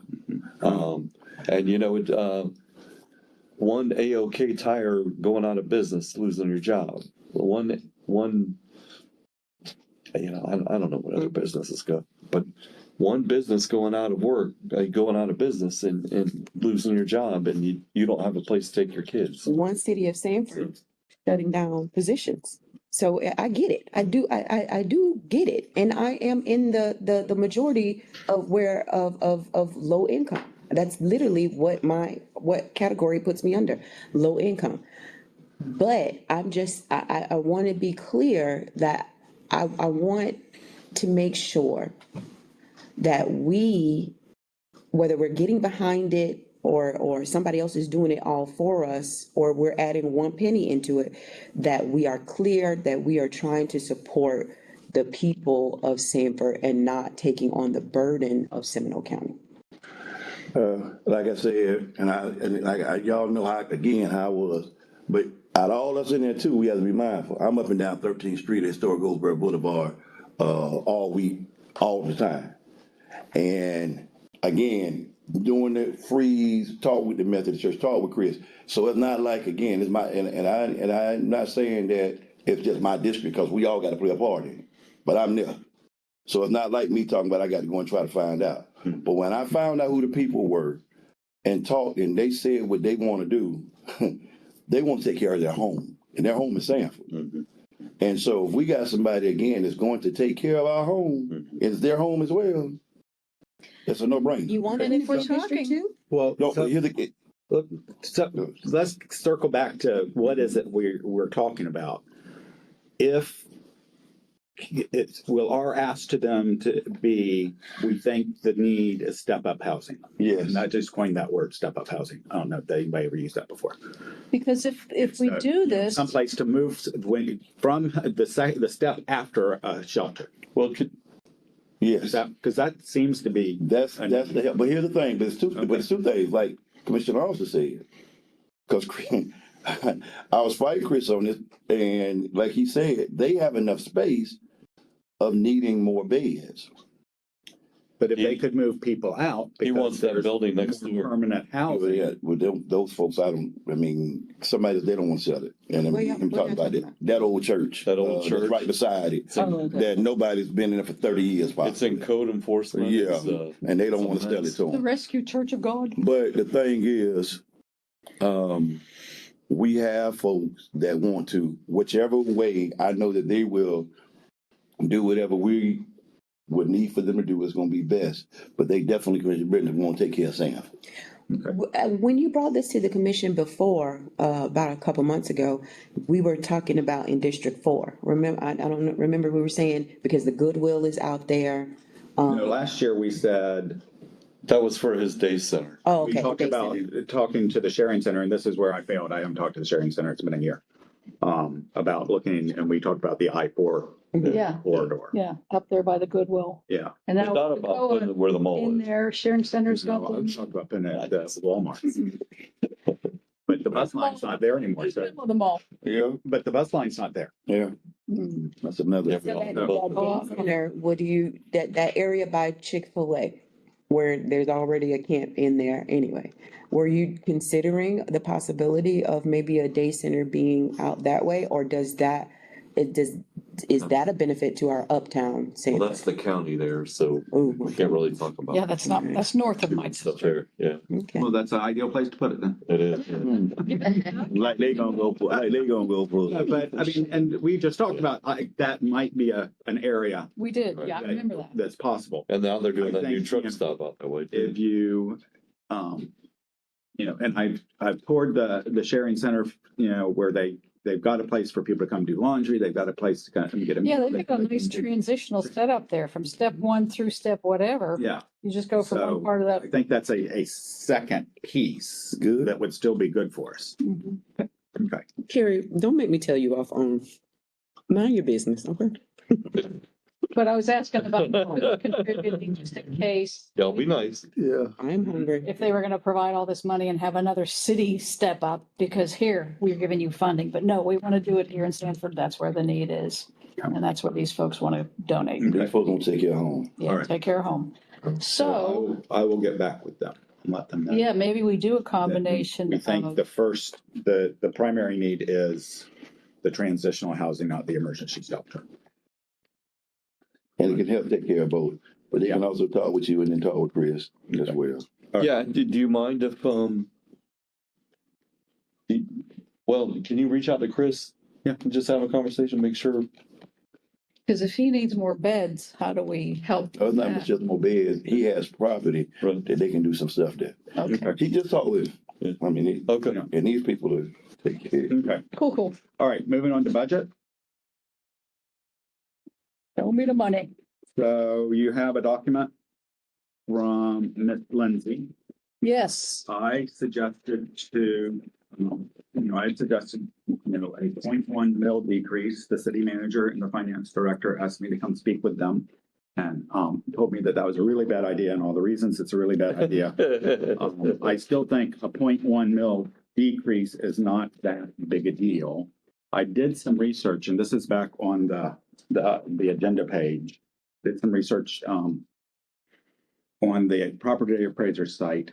In the city of Sanford last year, 86 homes sold for more than $500,000. We're finally getting there. When I started this I never would have thought that would happen. No. Yeah. Yeah. Okay, 86 homes in the last year, $500,000. I, In 2020, the average single-family home was $159,000. That's when we said, oh, our housing values are so low, we need a high millage rate. 2025, it's 74% higher, $277,000. The best value in 2020 was $98,000. So we had to have a millage rate. It is now $172,000, 76% increase. From 22 to 26, and I'm sorry my years don't line up because my budget, the budget book I had didn't match what I'd already collected. But we've seen a 70% increase in property tax revenue since 2022. Okay. we're So gonna, That when I'm saying, I justifies mean, the leap is from 2020 to now, people are paying 70% more in property taxes. So if our revenue has increased $20 million in the last 4 years, I think we can take a I think it's 400 or 600,000. $685,000 decrease and at least move the needle in the right direction. I don't disagree with you, but I would love for somebody to show us what the increase of safety cost has been, Well, I can do that too. what the increase in payroll has been. Because remember, since that time happened, we had the minimum wage issue come up. We had to raise the pay of a lot of our staff. And when we had to raise the minimum pay, we had to raise what? Everybody else's pay. Mm-hmm. There's been a lot over the last few years that is played a part in the ballooning budget. Right. It's not just an out of control spending government. Oh, if it was out of control spending government, I'd be suggesting more than a 0.1 mil increase. Yeah. I mean, a couple meetings ago, no, you suggested 10% decrease, Right. If it was which is more than 1.1 mil. if it was out of control spending, we would have the ball fields we want and need for our kids. We would have The marina. the marina fixed. We would have a botanical garden or a nicer museum. There's a lot of things that we don't have that say we don't have out of control spending. Well, and you know, the thing, when they came around saying that all the city and counties were spending so much and they had their little formula. Well, you know, the state budget increased almost exactly what he was complaining about. The city's increase. I mean, I get that our costs have greatly increased. And I've looked at those numbers too. Right. Well, he compared it to pre-COVID to post-COVID. And he's still doing it. But he didn't talk about the raise in minimum wage. Right. He didn't talk about the raise in public safety costs, because that's hit everybody. And those folks deserve those raises. I'm not saying they don't, but it has been a cost we had to absorb. And in terms of the property tax thing, if that passes, and I am on the side of the fence that it probably will not pass. It would not pass because there are way more people that don't have homestead than do. Right.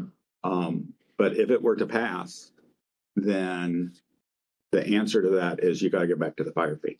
Yeah. And you've got to, you know, it's going to cost, and that's part of the education. If we didn't, Well, yeah, the if we fire were charging fee and fees, then, they would be paying way more than they're paying on property tax. right. But I just feel, you know, the last time I was heading out of office, I was pushing for a $500,000 increase to support the city. And actually it wasn't for that budget year the money was needed. It was the following budget year the money was going to be needed. And I pushed very hard to increase the taxes. I think we're at a point where we can chip down a little bit and head it in the right direction. So if there's agreement, we have staff base their budget on 0.1 mil less. If there's not agreement, then we fight it. I'm in when agreement we with get to it. the budget. I'm in agreement. I still think there's a little bit of odds and ends that can be cut out and taken care of. Well, we're going to be doing that exercise. And in response to, somebody said something about the furloughs. And I mentioned to Miss Linda, I said, you know, when we've had to cut, we've cut. And she said, well, and my recommendation, if we ever do that again, is we don't do furloughs, we do layoffs. Yeah, I heard that. Because as we came out of it and we're bringing people back on, Right. we couldn't afford pay raises and people were leaving. So that's going to be a whole nother issue. But I think we can find $685,000. And if they come back and say, oh, absolutely not, there's no, here's what you're going to have to not do. I'd rather go back up than cut after the budget's done. Yeah. So, Mr. Bonaparte, did you want to add anything to that? Because Yeah, I'm sure since you talked about what we're not spending money on that we should be spending money on. okay, What's an inflection rate? I think that's inflation. I couldn't resist. If you look hard, I'm sure I've got a typo too. Hey, that's everyone to know, so hey. Sometimes that stuff just sticks out like a sore thumb, doesn't it? Okay, so what are we up to? Harder thing. Oh, wait, before you go on, because the first line I read here just made me really nervous, but then I read the next line about $2 million loss for fiscal year, but 7 million was Yeah, but- clubhouse. So that's not gonna happen every year. Right. And depending on when you take the money out for the clubhouse, were we up $5 million first and then Right, we were down 2 million? yeah. I Okay. think we need to make sure we're watching the reserves, especially going into this unknown time period. Yeah, because occasionally you'll hear from folks about, how much reserves do the city have? They have so many reserves, why aren't they spending it? So we need to make sure. Well, and there are multiple reserve funds. Mhm. So if you look at the bottom line reserves, well, that's got utilities, which has a huge fund. Mhm. That's why- Stormwater, because we're saving up money to spend it on things. Yeah. It's not just general fund. So that bottom line, and so that's one of the things, and That's why a Thank you. fire Yeah, do lieutenant, that's why a fire lieutenant took a swipe at us the other day on social media. Mhm. Look how much they have in I reserves. think that's what I was looking yeah, at. and so So, I think we're now, because I'd asked about several years ago, to start actually showing the individual reserve funds as a chart. I think that's Yeah. still in the budget now, so Okay, you can see where those are. But Where the real reserves there's a are. lot of money in reserves. yeah, But a lot of it's tied up with bonds and loans and utilities and Yeah. things that would really be screwed if we didn't have it forward. So it's not like it's just money laying Well, around not being and- spent. yeah. and that's something I asked Craig the other day, is bonding part of that marina project worth it? And then the marina can pay back, Well, we've already bonded some of that. okay, the marina can pay back on the bond, like we're gonna make the golf course pay back. There was, when we talked about the master plan for that, we talked about doing revenue bonds. Yeah, yeah. So, but remember, we refinanced the public safety building again to pull out some cash, and some of that was the money for the marina and for Mayfair and the fire department. Mhm. So, okay. So charter change, I put in the memo that Ms. Lindsay sent last May, I think. As a follow-up, is that when she started working? It was basically a follow-up to Lindsay the one Green, you that, mean? yeah, that Lonnie Groot had sent. Mhm. Jenny, you asked for this. I'm not sure, wasn't sure what you wanted. Because when I approached the commission, I was told that we would have to change the charter. I said that I do understand that the city manager works at the will of the commission, but I did believe that any hiring and firing of department heads should be approved, the final approval at the will of the commission.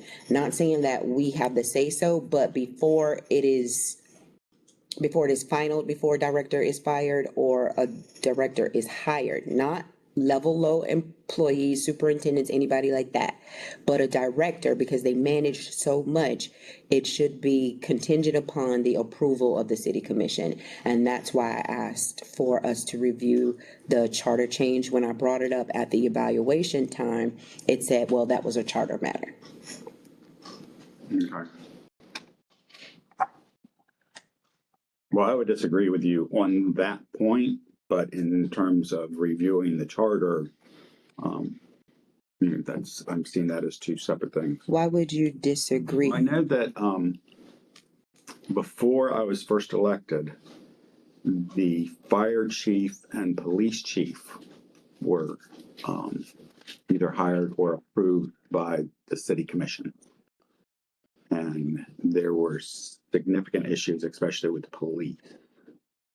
And that was a long time ago. I don't remember all the details, but they did a charter change to bring them under the city manager to get rid of those issues.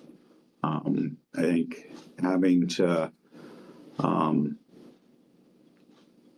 somebody's gone through a hiring process and they've been vetted and, okay, here's the person I've chosen. And now I have to present them to the city commission and see if they're going to want them. I think that makes your hiring process more difficult. It's just, it's also another thing that keeps us in the know of what's going on. There have been directors that are hired that I didn't know until after the fact. And again, Mr. Bonaparte, yes, works at the will of the commission, but he doesn't have to answer to the community like we have to answer to the community. And I do think that it doesn't necessarily have to be the commission says so, but it should be, the commission is briefed and it is made public. I do not like the fact, Briefed and made public like, it needs to be brought to the commission, like before the hiring, or no, once a candidate has been selected, then the commission says, okay, just like on a consent agenda, and we approve it. This not knowing, and because these people make all of the decisions for us that then we are held accountable for. I'm sorry, but it is. Our city manager is not an elected official. We answer to the people because of the decisions that are made. And when maybe it doesn't have to include the firing, which I think that it should, but most definitely the hiring of a person that's going to make at least $100,000 and is responsible. I mean, our public works director, which I totally don't agree that we should have a public works and utilities director together, but that was made without me. When you're having something that involves all of the city of Sanford like that, yeah, we should know. And we should be privy to that information, and it should become before the city commission that, yes, we have hired this person. These are their qualifications. This is why I chose them. This is why I chose them. And upon your approval, I'm going to proceed. So there's two different ways to look at this. I'm not sure that's a reason to have a charter review. But I'm curious if it's something the commission wants, then do we require the city manager to bring us his choice and present to us or the person and their resume and their background, so then we are aware of it before it does hit the streets? The only reason I said a charter review, because that's what Lonnie Group said when I brought it up in my evaluation. He's like, we couldn't even discuss it anymore. Well, that's because I think in terms of requiring the city manager to do it, takes a charter review, or a charter change, because the charter says No. the city manager is responsible Right. for hiring and firing. If we want to be responsible, that would take a charter. No. I'm not asking for hiring and firing. I'm asking for him to bring us the person or present to us his choice before it hits the streets, so we know who the person is, we know what their background is, and we're aware of it. And that's what you want. We don't That's even what I get said that. in my evaluation. Mr. Groot then said, we can't even discuss that because that's city charter, Commissioner Britt. But this is what you want, though. Yeah, What he I'm just said. saying, yeah, that's it. I don't think that we, That's different than us approving it. Yeah. well, it's Yeah, still. because then we'd have to be involved in the whole hiring process. Not necessarily, I don't want to be involved in that, but I think that it should be brought before the commission. And once we've, not even, I'm not trying to say that I say, well, I like this person and do you like this person, but it should be brought to the commission and then we say yes on that. We should have some say so when it comes to a director. I don't need to be in the details, but if you say just bring it to How us. do you make the decision if you The don't know the consent- details? Because he has presented what the qualifications are and why he chose this person. And then my next step is when something happens, I was informed by this by our city manager and he did a thorough job of that. And I agree and stand by him.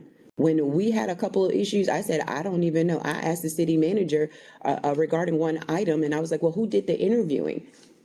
HR, someone from HR. But I'm an elected official and that's what I tell my constituents. No, it should be, this was the process. Hold on, Patrick. This was the process. This is the interview, how many days it took. These are the qualifications. And just like a consent agenda, and it moves along. I'm not trying to do the city manager's job, but I need to be in the know and it needs to be presented to us. And then upon approval, and I know approval is the wrong word, but that's the only way that it was presented to me when I asked about it during the evaluation process. But if it's in the consent agenda, Not the consent agenda, I'm saying if just it's, like, well, if it's on an agenda, it's public before we make a decision. well, it can even, I don't know all of the details, Art, I'm just saying it needs to be, even if it was a work session and this item, we've been on a search and this is the person that was brought before us, blah, blah, blah. Even if we don't have to approve it, it should be mandatory for it to be brought to the commission as a whole of this is what the decision is. Not, I got an email and then, but I received an email, but then Patrick talked to the city manager and he was able to find out all of this person's background and then all of that. And I only know this much about it because my email was Talk to only the a city paragraph. manager. You love to make things a lot difficult and then I look like I'm going against you and I'm not. All I'm saying is, I don't have to go, So the email that says, this is who I've hired, you want more detail? yeah, exactly. This person is responsible for hundreds of employees and then I have to back this person. I want to know where they came from, how they are qualified. Well, there's a couple of points, going off of what, Art talked about earlier with how they changed police and fire. Back in those days, it was extremely political and it was extremely political positions. And that is something we do not want with any of our employees. We do not want them to have political pressure. And that's the purpose of a city manager being the stopgap for employees. And then we're on this side. We bring the political pressure to him. And he's the stopgap for our employees and directors so that they don't have to deal with that. Does that make sense? Yeah, but then how, if we don't know, is there a way? And now when I have my conversations with the directors, when I'm allowed to, I say, is there a way for us to think outside of the box and stop making it square hole, round peg, or whatever that saying is? Is it a way for us to make it mandatory that the city manager, when he selects or she, because we don't know what's happening in the future, when the city manager's position, when they hire or fire a department head, that it is informed by the commission and informed to the commission collectively? I think informing is something we can just absolutely ask the city manager to keep us informed. Yeah, I don't like the in the loop stuff. I need for it to be mandatory, so it's not an evaluation. I say, well, it wasn't fair. I found out at the chamber that he had already hired. I don't want to keep going back to that because what it looks like is I'm always nagging at city staff, the city manager, and the commission. If it's somewhere in writing, then there's nothing for me to argue about. Well, it's just like early on, I was blindsided by the media on a couple of different issues that hit, and I was not happy about that. We should be informed of major events, major issues, before the media comes to us. So I agree with you, where maybe we are not getting enough information on who we're hiring. And maybe they're not presented to us in a timely manner. So one of the priorities after the offer is accepted is notify the commission with resume details. Right. We need to be able to see, Yeah. not necessarily that I have a say-so, Right. but I don't need to be on a, well, it's on a need-to-know basis, and this is just what the decision that I made. Yeah. No, I support you, and I agree, and sometimes I've been left in the same spot, like, who's what? She's doing what? What does she look like? What does he look like? What, yeah. Sometimes Information-based, absolutely. We Yeah. need to do a better job on it. Okay, so this can be handled if the hiring email provides background and process information. to us before anybody else. Yeah. Is that fair? Yeah. Because if you wait until a meeting, No, be able to do it in person. No, I just want us all to have the same information. If I go to our city manager and I ask for additional information, that's on me. If you know something additional, you went to him and whatever. But we should know when, where, how qualified, and then we all have that information. And then I don't look like an inexperienced elected official, and I'm like, oh, I didn't know he made the decision. But I will say this, that's when it's incumbent upon us, unfortunately, to explain to that constituent how this city government works. And again, I think that's something that we don't teach the residents enough. We don't share enough information on exactly how this system works here. And what's different between us and Apopka, what's different between us and Orlando. I get it, but there's never a time when I should walk in the room and not know that a director was hired. No, I agree. Never, ever, I agree. ever.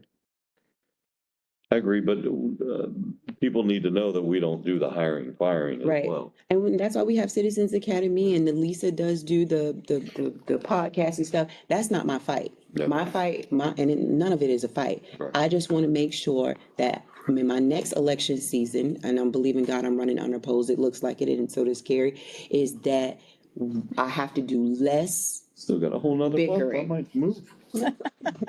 You gonna come on additional, but I'm ready for you. I don't have to move.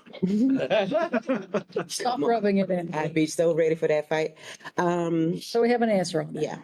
Okay, so under that though, and this actually doesn't take a charter change, I think, because I think the state said we can do this directly, and it would not affect this election. But it has been suggested that if only 2 people are running, that the election be held in November rather than August. I have mixed feelings on that. What are we talking about now? We jumped. Not, In an election, not having our election in August, if only 2 are running. people The only reason you do it in August is that you need to have a runoff. have a possibility for. There was actually a bill that was put forth to have every single election in November. Did fail those. I mean, I think our election should be in odd years so that not mix, but that's a whole different thing. Yeah, I like the idea so that we're But not that all up for election. at the causes same all time. kinds of other issues. But you're saying it needs to go to November instead of August? Yeah. If there's there are only 2 people running. Keep that out. First of all, it's a lot less work for those 2 people. And if the runoff is, and my thing is, I'm always looking at people's pockets. There's more money you got to raise and whatever. No, keep it at August. They get that percentage, then you have to move on if you don't have that percentage. But it's over if it does. That's less work for that candidate. That candidate gets to have a little bit more time to prepare themselves for the position that they're in, and it's a lot less fundraising, a lot less politicking. Y'all know how hard that thing is. I say let's leave it. Yeah, we all do. From the public's perspective, you could say that more people vote in November. Yeah, that is true. That's the main reason. You Nobody change it. votes in August. It's Yeah. awful turnout. So for if you're elections. comfortable with only having, say, 1,000 people vote, Right. period, Yeah. then okay. See, I'm a big fan of a more informed electorate rather than more voters. Yeah, I am too. But Okay, so we'll leave that alone. No, hold Oh, on. no, we're not gonna leave that alone. Our qualifying period would change then too, right? Mhm. It could. Well, no, because you gotta know whether there are gonna be 3 people running or not. Right. Yeah, so it'd be. So it'll still be the same qualifying period. Why can't November just be our election? When it was. Right. November was the election. If we need a And if there was a runoff. runoff, it was on a January. Thursday, the first week of December, Yeah, okay. where nobody was planning on voting. I remember that because it was me. And, there was like hardly, not much turnaround and it's frantic to try to get it done and nobody's paying attention in December. And then you take office 3 days later. And so like, oh, that doesn't work. We should do the election in August, so we have November for the runoff. Because it's too detailed. And so the middle ground that wasn't considered was November if it's 2 people, August if it's. Well, what if we're forced by Tallahassee to do it anyway? No, we won't be. The bill failed. Although they could bring it Yeah, back. it'll It'll be come a back. zombie bill. It'll come back. So I would like Commissioner. Who's gonna have the best information? Oh, from my perspective, that's why I liked it when it was in March. You only had to deal with the people who really showed up. Yeah. And the people that were showing up to vote, they knew who was Really running. want it, yeah. So a lot less, okay. I just brought that up since that was in. Good discussion. Are we Okay. doing a charter review or not? Yeah, I was gonna say back to that because a couple times I've tried to look through the entire charter and I see all these reserve spaces. Aren't we supposed to do a charter review We're every not 12 months? required to. There is a recommendation. There's not a requirement. Okay, what's the recommendation? So we are in the recommendation period. I think 7. Yeah, we're a little past the recommendation period. I don't think we have time to do it for this year, Yeah. but the last time I think the review commission was put together in like August for the following year. For vote on the following year. So that should be our goal. In our goals this year is to start that process. Yeah, and that's what we talked about last year. If we want to do one, we should do it at such and such time, and nobody brought it up, so. And the commission gave them specific instructions. Right, so it's a matter of what is it? There are 2 things. We could either put together a commission and say, y'all come up with stuff, which that's risky. Yeah. Or, Depends on the y'all. or you say, here are the things we would like you to look at. Yeah, does anybody else have any, this is missing or that's wrong or? I don't, but I always wondered if, which is probably not on the charter review, but it's ignorance of mine. Do you all remember Arlene when she was here? Okay, so Arlene worked for the commission. And then when she left, that eliminated that position.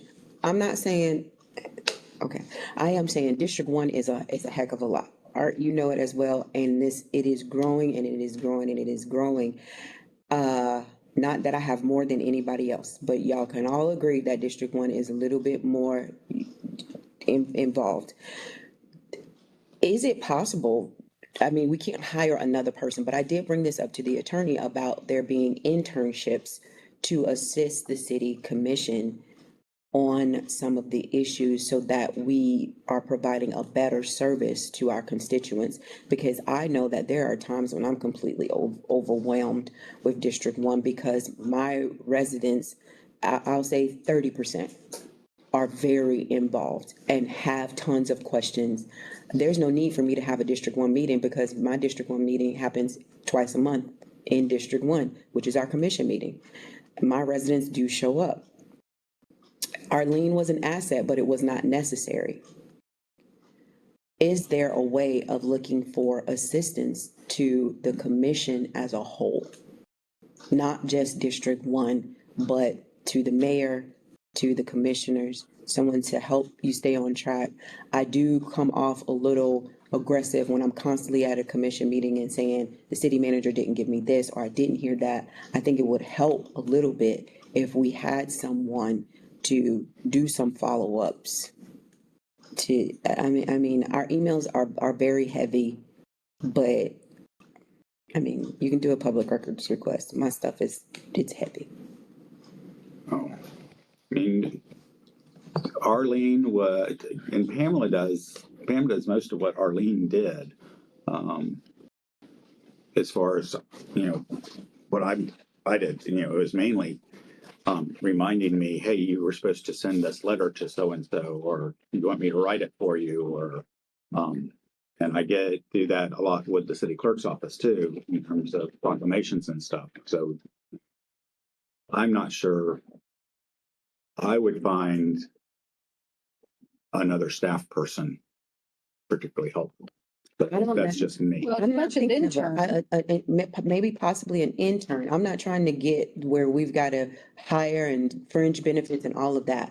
But when I did take it to, Attorney Green to see what the city's policy is on that, but I haven't followed up on it. But if it was possible to have, someone that's in graduate studies, working in political science or something like that, to assist, the commission, I'm saying, not just District 1. Arlene did do that, but I did know that position was not necessary, and definitely not what the pay was, but she had been grandfathered in that position, and then when Commissioner Williams left, and, so on and so forth. But I do think that it would be just a little bit helpful. I mean, We have one of the kids on the golf team is Seminole State political science major, and she actually asked about whether or not she could do an internship with the city. Except now she's graduating in May. I don't know how that really works though, because then that makes you more privy to, elected official knowledge and whatnot. And then I'm pretty sure there's always going to be some kind of hiccup there. But, I'm just being honest, I could use some help. And because we are part-time and I don't think any of us actually feels that this is a part-time position. Because God knows it feels full-time to me because it never stops. There is no, well, it's 5 o'clock and I'm done. I would say figure out the proposal and bring it in. Okay.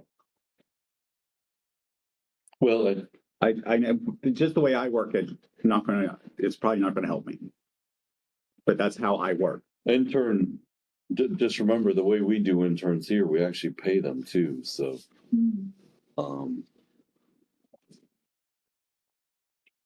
Which I don't necessarily agree with that either. I think we've lost the spirit of internship. I've always joked that I can never afford to pay the paid person interns that's should going to not be my be. assistant because of how hard the job would be. Yeah. Or if Pam's position, I don't know, I feel some type of way when I ask Pam to do stuff, because I'm like, that's not her position, and I feel so bad.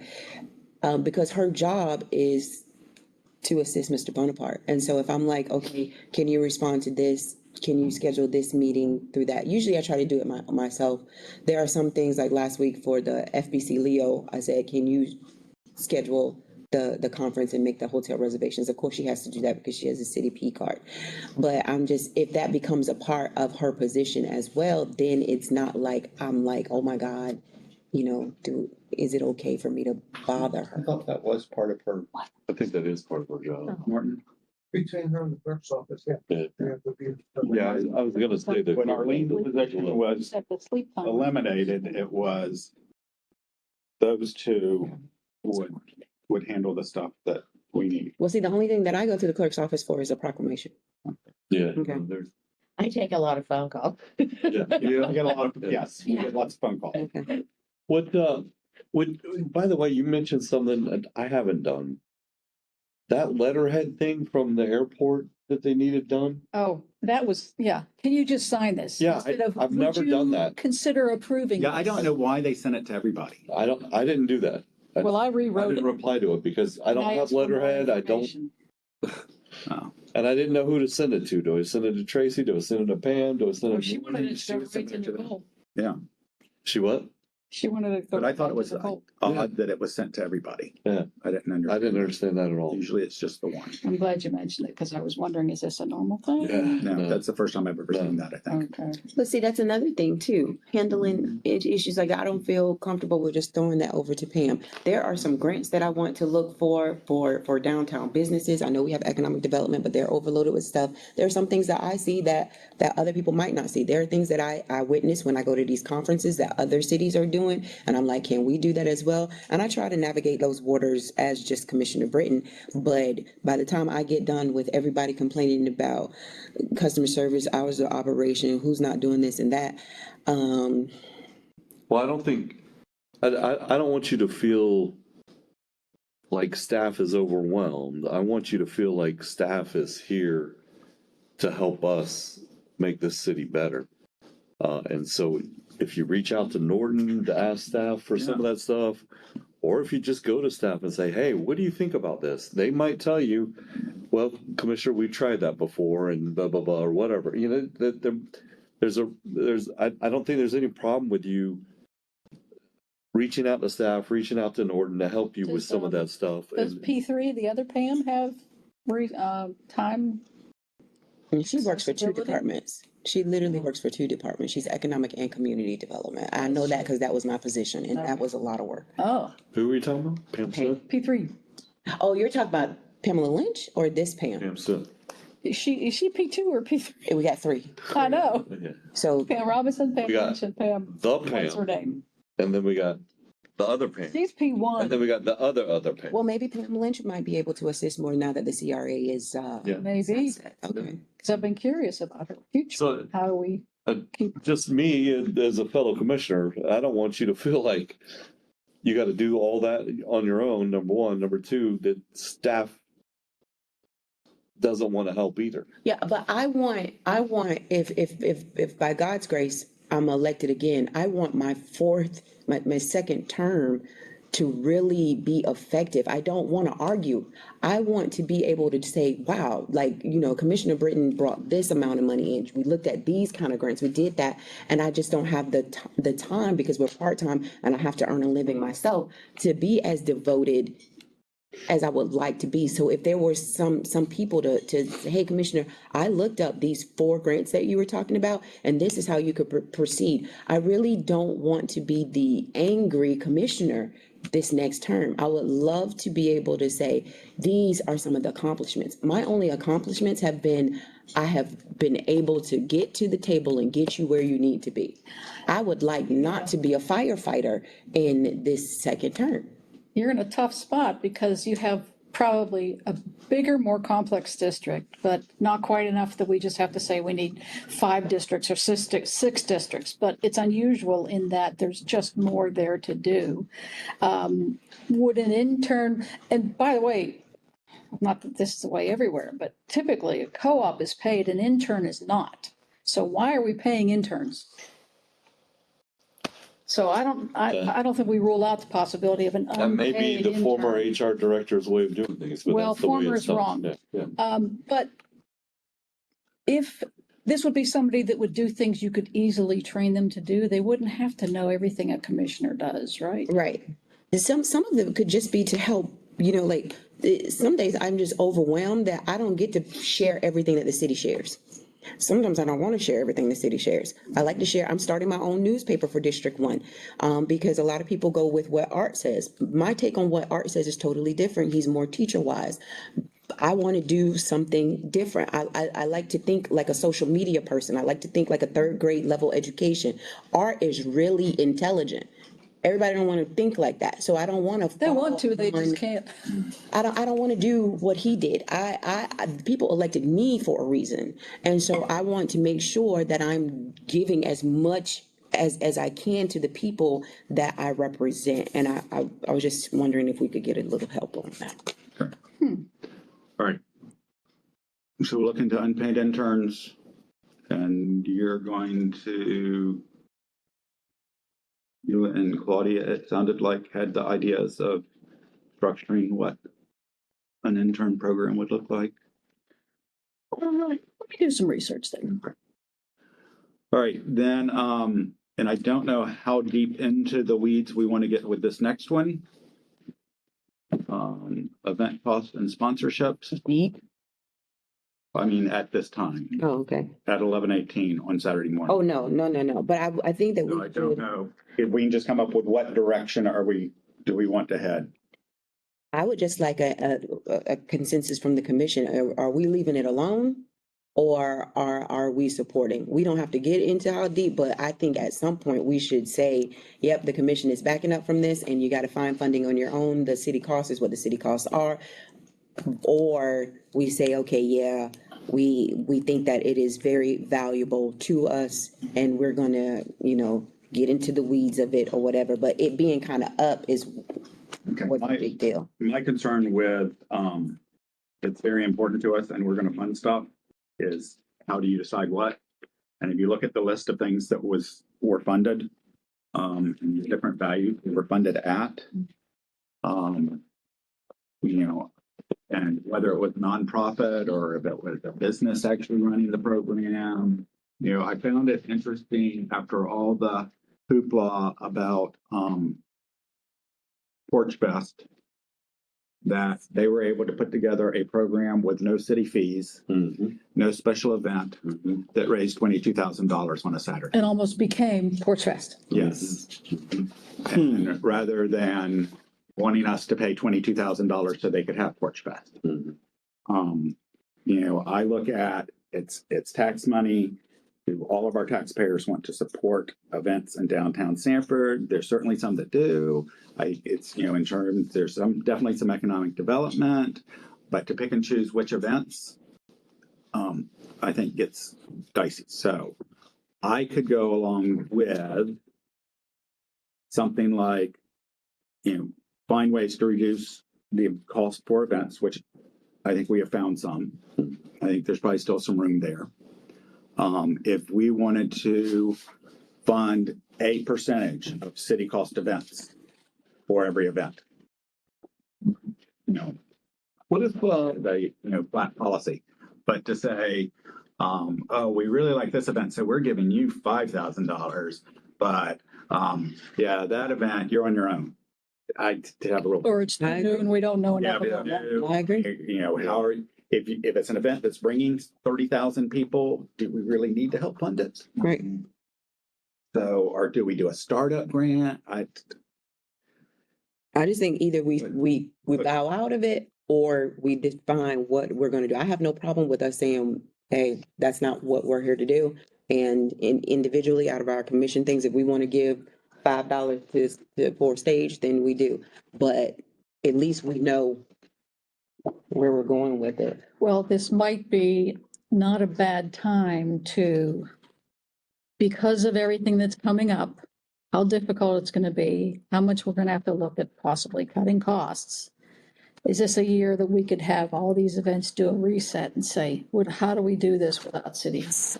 Well, that's sort of where they are. Yeah. And she mentioned, when they were told that they had to become self-sustaining, they pretty much all did their events anyway. So it's not our money is making or breaking the event. It's making it easier. It's giving them more money to give to the nonprofit at the end. In which case, are we just funding nonprofits? Well, I think it's, let me finish. I think, we've got to find a way to say and show we support events. But I don't think the only way we do that is by giving cash. well, it's a frustrating thing because people are offended we charge fees, but there are true costs to what the city's having to do for these events. And so there's some kind of, and so why would the city charge you for this and then turn around and give you money to help pay for that? Right. Which is why I said one possibility is just, we cover 10% of city cost. Yeah. So I don't think that's a bad idea of coming up with a system of flat 10% across the board. But because not every event uses all the same things. Hopefully the amphitheater is going to draw some events down to the park, and the costs are not going to be that much. Right. But there's always been, oh, but that's too far away. We can get downtown, which brings me back to, so it's part of the Yeah. business model. It's not the event model, Yeah. which is why the green space in front of the Civic Center Yeah. is such an important space. Yeah. Because that is close enough that you can do things there and Yes. people go downtown. Yes. Then I also think that we should add that then city departments should not be required. I think they should be eliminated, because then you know what happens next is then people go to economic development and the police department. I don't want those departments to then have to go through the same thing, whether they're choosing to support events or not. So it needs to be, hey, 10% across the board, and then there is no funding allowed for events or sponsorships, because that's where they're going next. Well, I have to agree with you. On the economic development side, I think there are some things that it is worth in terms of the sponsorship value that we might want to do. Okay. In terms of, we're calling it a sponsorship in order to give you money. I agree fully with you. Okay. Well, so that's an interesting thought. Economic development should probably have some funds, and they choose. Is that really an event that's going to add to business? Yeah, there's Bottom these line. promotions, and Yeah. they kind of follow the same thing Yeah. as CRA. Right. But again, now that falls on Pam and Brady to now decide, okay, we're going to give you, I think that the most they give is like $1,000. But again, it's like, oh, there's no CRA, but let's go to economic development. Right. And I know we've been approving a lot more on the consent for police department too.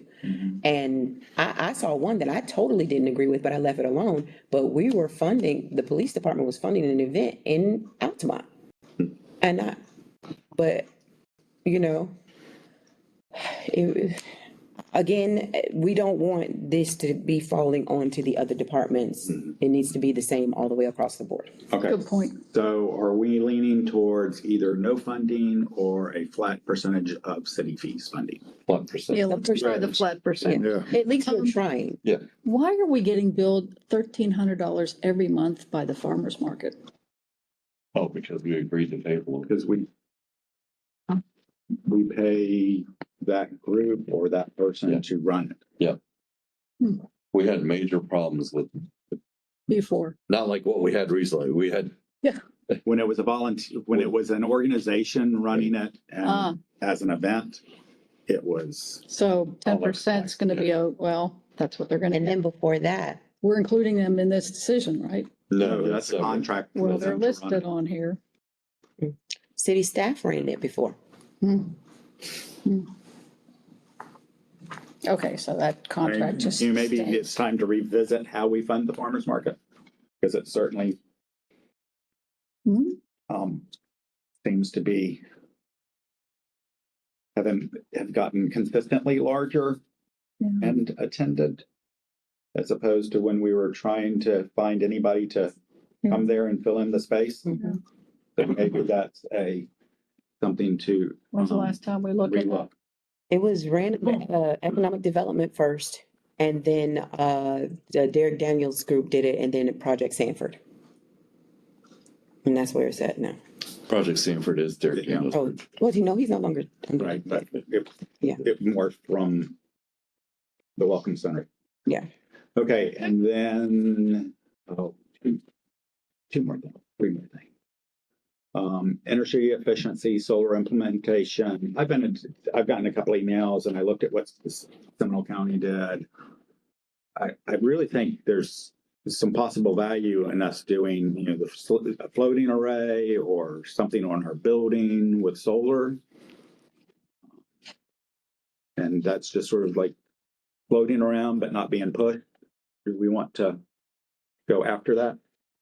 I would really like to see us go after that. It's cost savings in the long run. It's just a question of when do we do the upfront cost of putting it in? Well, there are companies, like one of the companies contacted me, we give them a pond, they'll build it. And then there's a cost share back. A pond? Yeah, they do floating arrays. Yeah. Oh, put in the stormwater park. Yeah, that's, yeah. Well, There you go. so we're thinking about. No, but, you brought up, you guys just reminded me. I talked about it last year. We didn't do anything. We haven't looked at doing anything. We either need to sell off part of Site 10 or all of it, or find something else to do with it that benefits the city. Okay, well, There's another idea with Site 10. okay.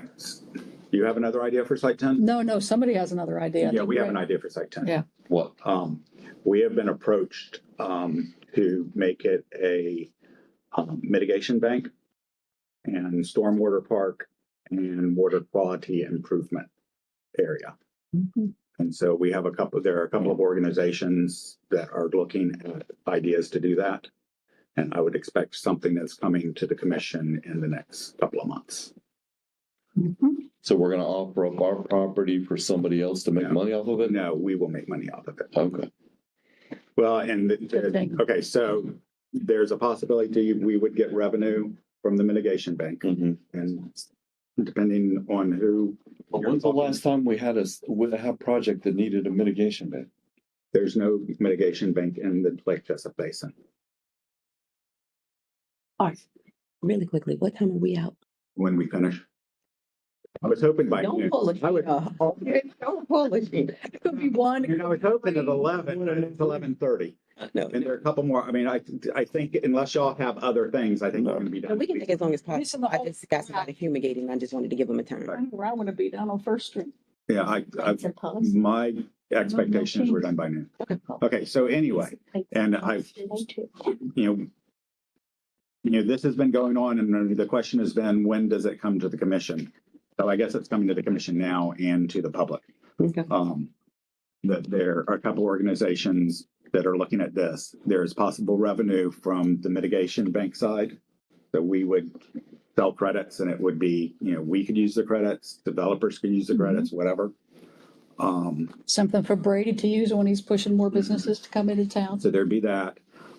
There, it would be a water quality improvement aspect. And so you like all the street sweeping, you know, the collection of all the leaves that helps us with our stormwater mitigation. Mhm. We would get credits for that. And that's coming up, the standards are getting higher and higher. And so we're gonna have to do something. There can be some recreation space, That's what I was- trails kinds of thing. Maybe active, maybe passive. Okay. And there's even been the consideration it could be done like the stormwater park that Orange County has. Yep. So those are discussions that are being had. We're waiting for an actual proposal. Yeah, like that. But do we have a pond in mind for some floating solar arrays? There's the one. The current stormwater park, Which current stormwater park? the only, right there on Park. Yeah, but I'm not sure it's big enough. Yeah, What's the one over in Goldsboro? Over the Coastline? coastline. Either coastline or further up the stream. There's another one. In Goldsboro, there's two? Yeah. It was done at the very beginning. What about Lake Minnie? So anyway, there's some places. Yeah. So do we want to look at a proposal for that? Either floating or on a roof? I still want a parking structure here in City Hall Or parking a lot. parking structure. Across from the safety building. Seriously, I know, I like Yeah, what Triple A. covered park. Across from the safety building, right behind the wheel. I love theirs. Okay. See, Commissioner Brenton is smart like Commissioner Austin. He gets outside of Sanford. They coming together. That is all right. Well, I tell you, y'all two coming together. Smart like. Lord. She made it all the way to Triple A. I don't want to Yeah, be that I smart. know, right? She made it all the way to Man. Triple A to see the Man. parking structures they have in their parking lot for their employees. High school, can we use that little reservoir lake? That's what he was saying. That's an actual lake. That's Lake Minnie, ain't it? No. No, Lake Minnie's over by Anyway, 17. we can look at some. No, Lake Minnie's right by Summer High School. Yeah, that's it. Lake Jenny. Jenny. Jenny. Jenny's out by Jenny, Lake Minnie, Boulevard. whatever. Mickey, Louie, Goofy. Grand Commission staff is meeting with the company to look at putting some of the wastewater treatment. Something that's sort of Okay. Great. Good. Given property, is that I don't know if it's yours or yours, over behind Taco Bell, that green space back there. weren't Yeah, we my given- family gave that to the city. Oh, yeah. Well, look at y'all. We did it way back in like the 20s though. Oh, nice. We just never signed the deeds. We never signed the deeds. Okay. And the Seminole County wouldn't accept it, and so we took it. Oh, okay. So there, But no, down here, down the lakefront, Mm-hmm. we took Yeah, I remember that. and where the public works complex is going, we got a parcel. Okay. Okay. That piece was donated to us too. So that green space behind all of that belongs to the city, behind Taco Bell, Taco Bell. Okay. we didn't have and don't have money to really develop it. There was an idea of like a pier or something, but that would require cleaning up that entire lake. So that'd be Okay. So last thing, and this is going to be very brief, as in, is this something we want the planning department to bring to us? And the page I printed was probably not the best example. But in talking to the planning staff, when they are going through the PD process and the developer saying, we want to do this, well, you do that, and you've got to do this. They would like a sense from us of what trade-offs we favor. Okay, so is maximum parking, is that the important thing, or is high quality landscaping? Is that the more important thing? So they would like a matrix as a guide to, as they work with developers, well, if you put a wall, then it's okay to reduce the buffer. Or if you want more height, then you've got to, and sort of put together just some examples of the kinds of things they would look at. That was going to take some more work. It's going to take Elizabeth. switch on. It'll take Elizabeth to help. But do we want them to pursue this? Yeah, and it's interesting because it seems like I hate to use it depends, but you could have gotten different answers, whether you're talking about we needed to approve more parking spaces at the mall versus landscaping because we didn't want to lose a huge good thing for the city. But you might have other places where the landscaping And we- really is important. Right. And that was part of the conversation I had with them, that this won't be a hard and fast It thing. can't be. It will be a guide Yeah. that we know the commission would rather have this. I think, personally, I would, as a guide, prefer not to lose landscaping, to have that as a priority. Okay. But with the allowance that, given the circumstances, Well, and the developers always has the ability to say, no, this is what we want. yeah. It's just what happens during the negotiation before it gets to us. So do you all want them to pursue this and come to us with a work session and survey us on it? I don't know. It's kind of difficult. I agree with what Claudia was saying, but everything is basically case by case. And so I don't. Yeah, that's such a broad thing. Very much so. But But bringing this up makes me wonder if we should add something that says certain zoning, we should put a limit on 24-hour service. Let me It might be a good idea to have a little work session with planning. well, I don't want to go too far down this rabbit hole, but You're gonna. yeah, I'm going to put that on a tombstone. Remember, she's as smart as you. yeah, you did. You said that. Too many rabbit You said it. well, nobody else is calling to see a parking structure with solar. You said it. You want every other month? Yeah, exactly. I've looked at it and said, wow, that's a great idea. We should do that in City Hall. No, I am troubled by all these requirements we put on this stuff, and then there's no follow-up. Mm-hmm. Mm-hmm. Oh my gosh, you got to have all these trees and these plants and these bushes and this grass, Mm-hmm. and then we never ever go back again to check on that site. We never ever follow up and say, Carrie, you let all those trees die. Yeah. Yeah. Your place looks like Look back. Awful now. Like one time Yeah, I look back. you mentioned there's something in here that says you're gonna make sure there are no gopher tortoises here. Well, did I go back and see if there were any dead tortoises? Right. I felt bad at the last session on the Costco thing, where I kind of snapped at Eileen when she talked about we want it to look like Sam's. You don't want it to look like Sam's. Sam's hasn't done a thing to spruce that place up in years. Yeah. No. And see, that's the problem. We set ourselves up for Yes. needing code enforcement. Yes. Mhm. So Although we did planning and engineer, so that at least during the process, they are now doing. Yeah. Yeah, so what we'll be doing is add more work. right. Yeah. Yeah. Well, I mean, this wouldn't add more work. The survey wouldn't add more work. Every time, Follow up. every time we approve something, we're Yeah. essentially adding more. Job security. Well, not like 100 years ago where somebody built a building and it had their name on it and they wanted to keep it looking right. Right. You know, Well, I can understand the possibility that they're frustrated after we seem to lead them in one direction and they end up in another, or they come back and say, you know, we did everything we're supposed to do here, and then you come and overturn our decision. We're not overturning their decision. We're No. making what decisions we can properly make. Yep. How we interpret the plan. okay. So we don't think this is this is not something they should spend much time on. I don't think it's hard and fast. Not, I mean, it's gonna come before us to tackle any. Unless we add something in there about hours of service. But you're saying there's certain areas that should not have 24-hour operation. Yeah. Is it- Well, I still wonder why we can't have better zoning, but even when we talked about use. even when we talked about downtown, it was like, well, you can't do that. You can't do this. You can't do that. But why are we even trying?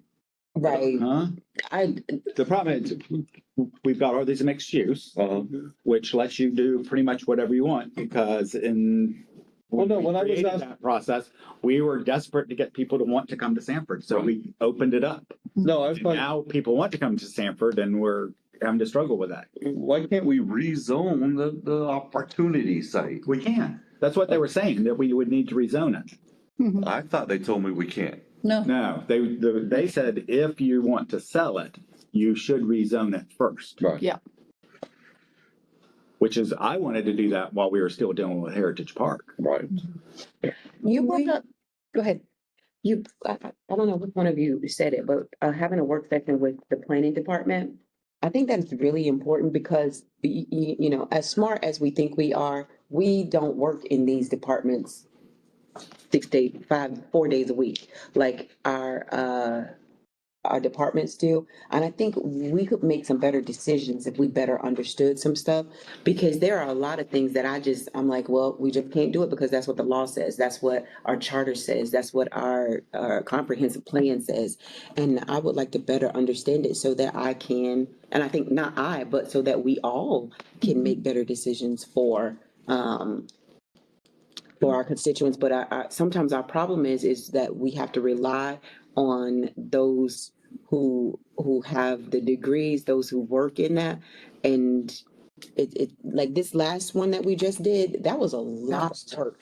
That was a lot of work. And because we couldn't really communicate with each other, it was like, God, dog, if I could have talked to Claudia about it, then we could have like really brainstormed and got this done. But then again, none of us have make the decision be ahead of time anyway. All I'm asking is just like we allow a citizens academy, we should be able to have some kind of academy for us, for our city. Okay, can you narrow that? A work down session so for- I don't say She's work agreeing session. that, and I like that idea. Okay, so then they're gonna say, well, what do you want it on?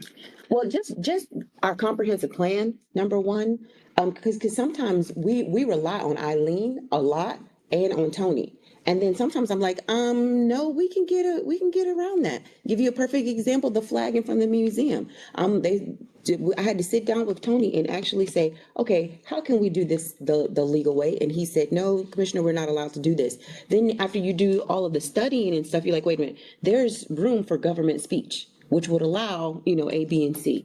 So, but because we don't work in that, we don't know. So we usually just say, well, we're listening to what staff says, and they say that we can't do that. And then we're going through our comp plan, and it's a lot. And then to also try to interpret exactly what our comprehensive plan is not easy. I'm not a genius, and I don't You're sometimes smart as Patrick. a little bit. But I'm saying, you get what I'm saying? A lot of times we literally just rely on staff, and I'm like, okay, well, Tony said it. And then I'm like, well, wait a minute, what about if we looked at FLU 1.1.1, So I'm just, maybe if we had a little bit more education on planning and development, then we could help. Even when it comes down to our agenda that we receive, there's always a yes, but there isn't enough.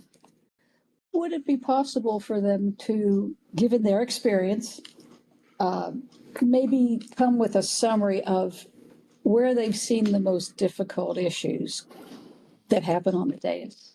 These are the areas that you most often ask us, Disagree with them. or when we disagree with them. No, that's what it is. But I mean, think about how many times we've asked Eileen to come up to the dais, and what has the topic been? Is there some kind of a summary that without too much work, we don't want to put too much work on them, but where does she see the real conflicts happen, or the headaches, or the confusion? And might be an opportunity to make sure we're all educated on the same kind of planning page, given what a commissioner should be educated on. Right. I don't want to bombard them every meeting regarding setbacks. Yeah. But if I truly understood the wins and the why this has to happen, Commissioner, and then this is what has happened in the past, and this is the reason why this happening, then I don't look like I'm attacking staff. And a lot of times I'm like, Eileen, I don't want to hear about what happened before. I'm talking about this specific item, and I don't want to look like that to staff. So if we had a better understanding of even if we just did a work session where we just went over our comp plan, or if we highlighted things, help me to better understand that. And I know, yes, we do have time where we can talk to staff, but I have a life. So I would like to be able to do that without trying to get to staff. Well, I just want the work session with them to be useful. Maybe So telling them, review. give us a lesson on the entire comprehensive plan is going to be longer. Yeah, that's. But maybe like But if what, you could go through and highlight what items in the comprehensive plan or they know things that we, like Claudia was saying, they've been to enough work meetings to know that they're going to ask questions about setbacks. Yeah. They're going to ask questions about drainage and all of that. So maybe we sit here and we go over, 12 bullet points of the items that we hear from developers and we hear from our commission. Well, what if we had some workshops set up throughout the year that had planning come in and give us what were we just talking about? Setbacks, buffers. No, yeah, comprehensive plan 101. Mhm. What if we had building come in and do a workshop, building 101? Mhm. What if we had Utility. following what I'm saying? Yeah. Mhm. Throughout the year, maybe, hey, we don't have a lot coming through right now. It's going to be a light work session. It's going to be a light meeting. Let's have this. It's put out to the public. We're doing this. Mhm.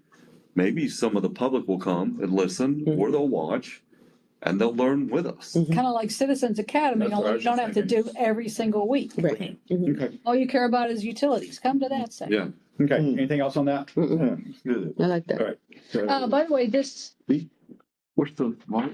Look at it. storm buffers, walls, and This was an example. He had put together actually several pages. That's so nice. I just pulled one of them. yeah.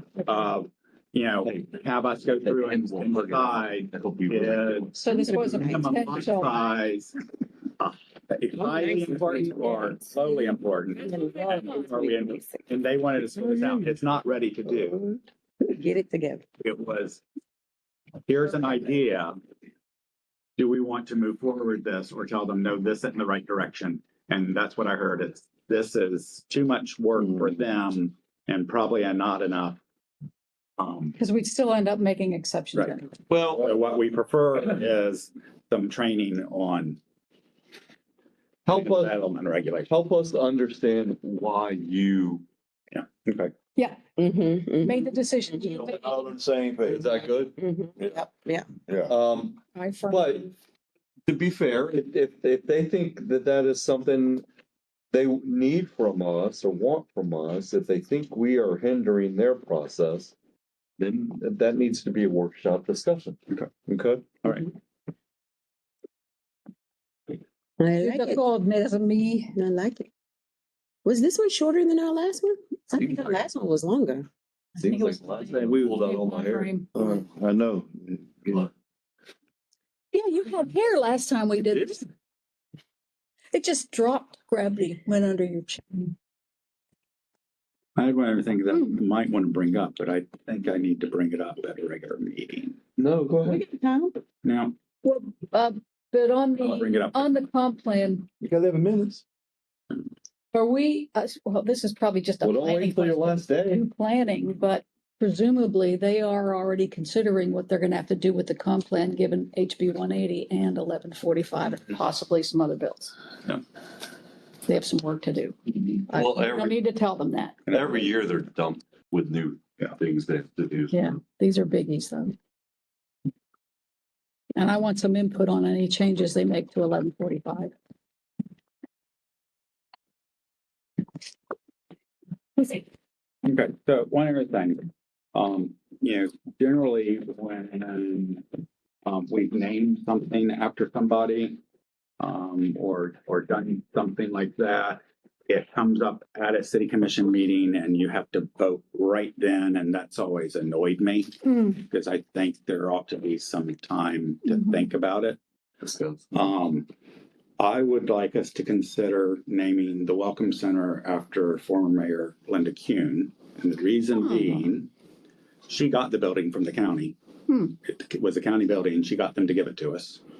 She started the Main Street program there for the first time. She did a lot of work downtown and events and cleaning things up. And I think that would be an appropriate, I love that idea. Yeah, she did all that. so Would it be called the Linda Kuhn Center or? Linda Kuhn Welcome Center, the Linda Kuhn, we can come up with a name. I think her name, but I think. Do we want it to be called the Welcome Center anymore while we're doing this? Well, we put it back to the Welcome Center. I thought it was, so we're not the Sanford Information Center? No, because everybody kept calling it the Welcome Center anyway. Yeah, and Main Street's pretty much put that out, so it's very. Why would you take that away? Welcome Center.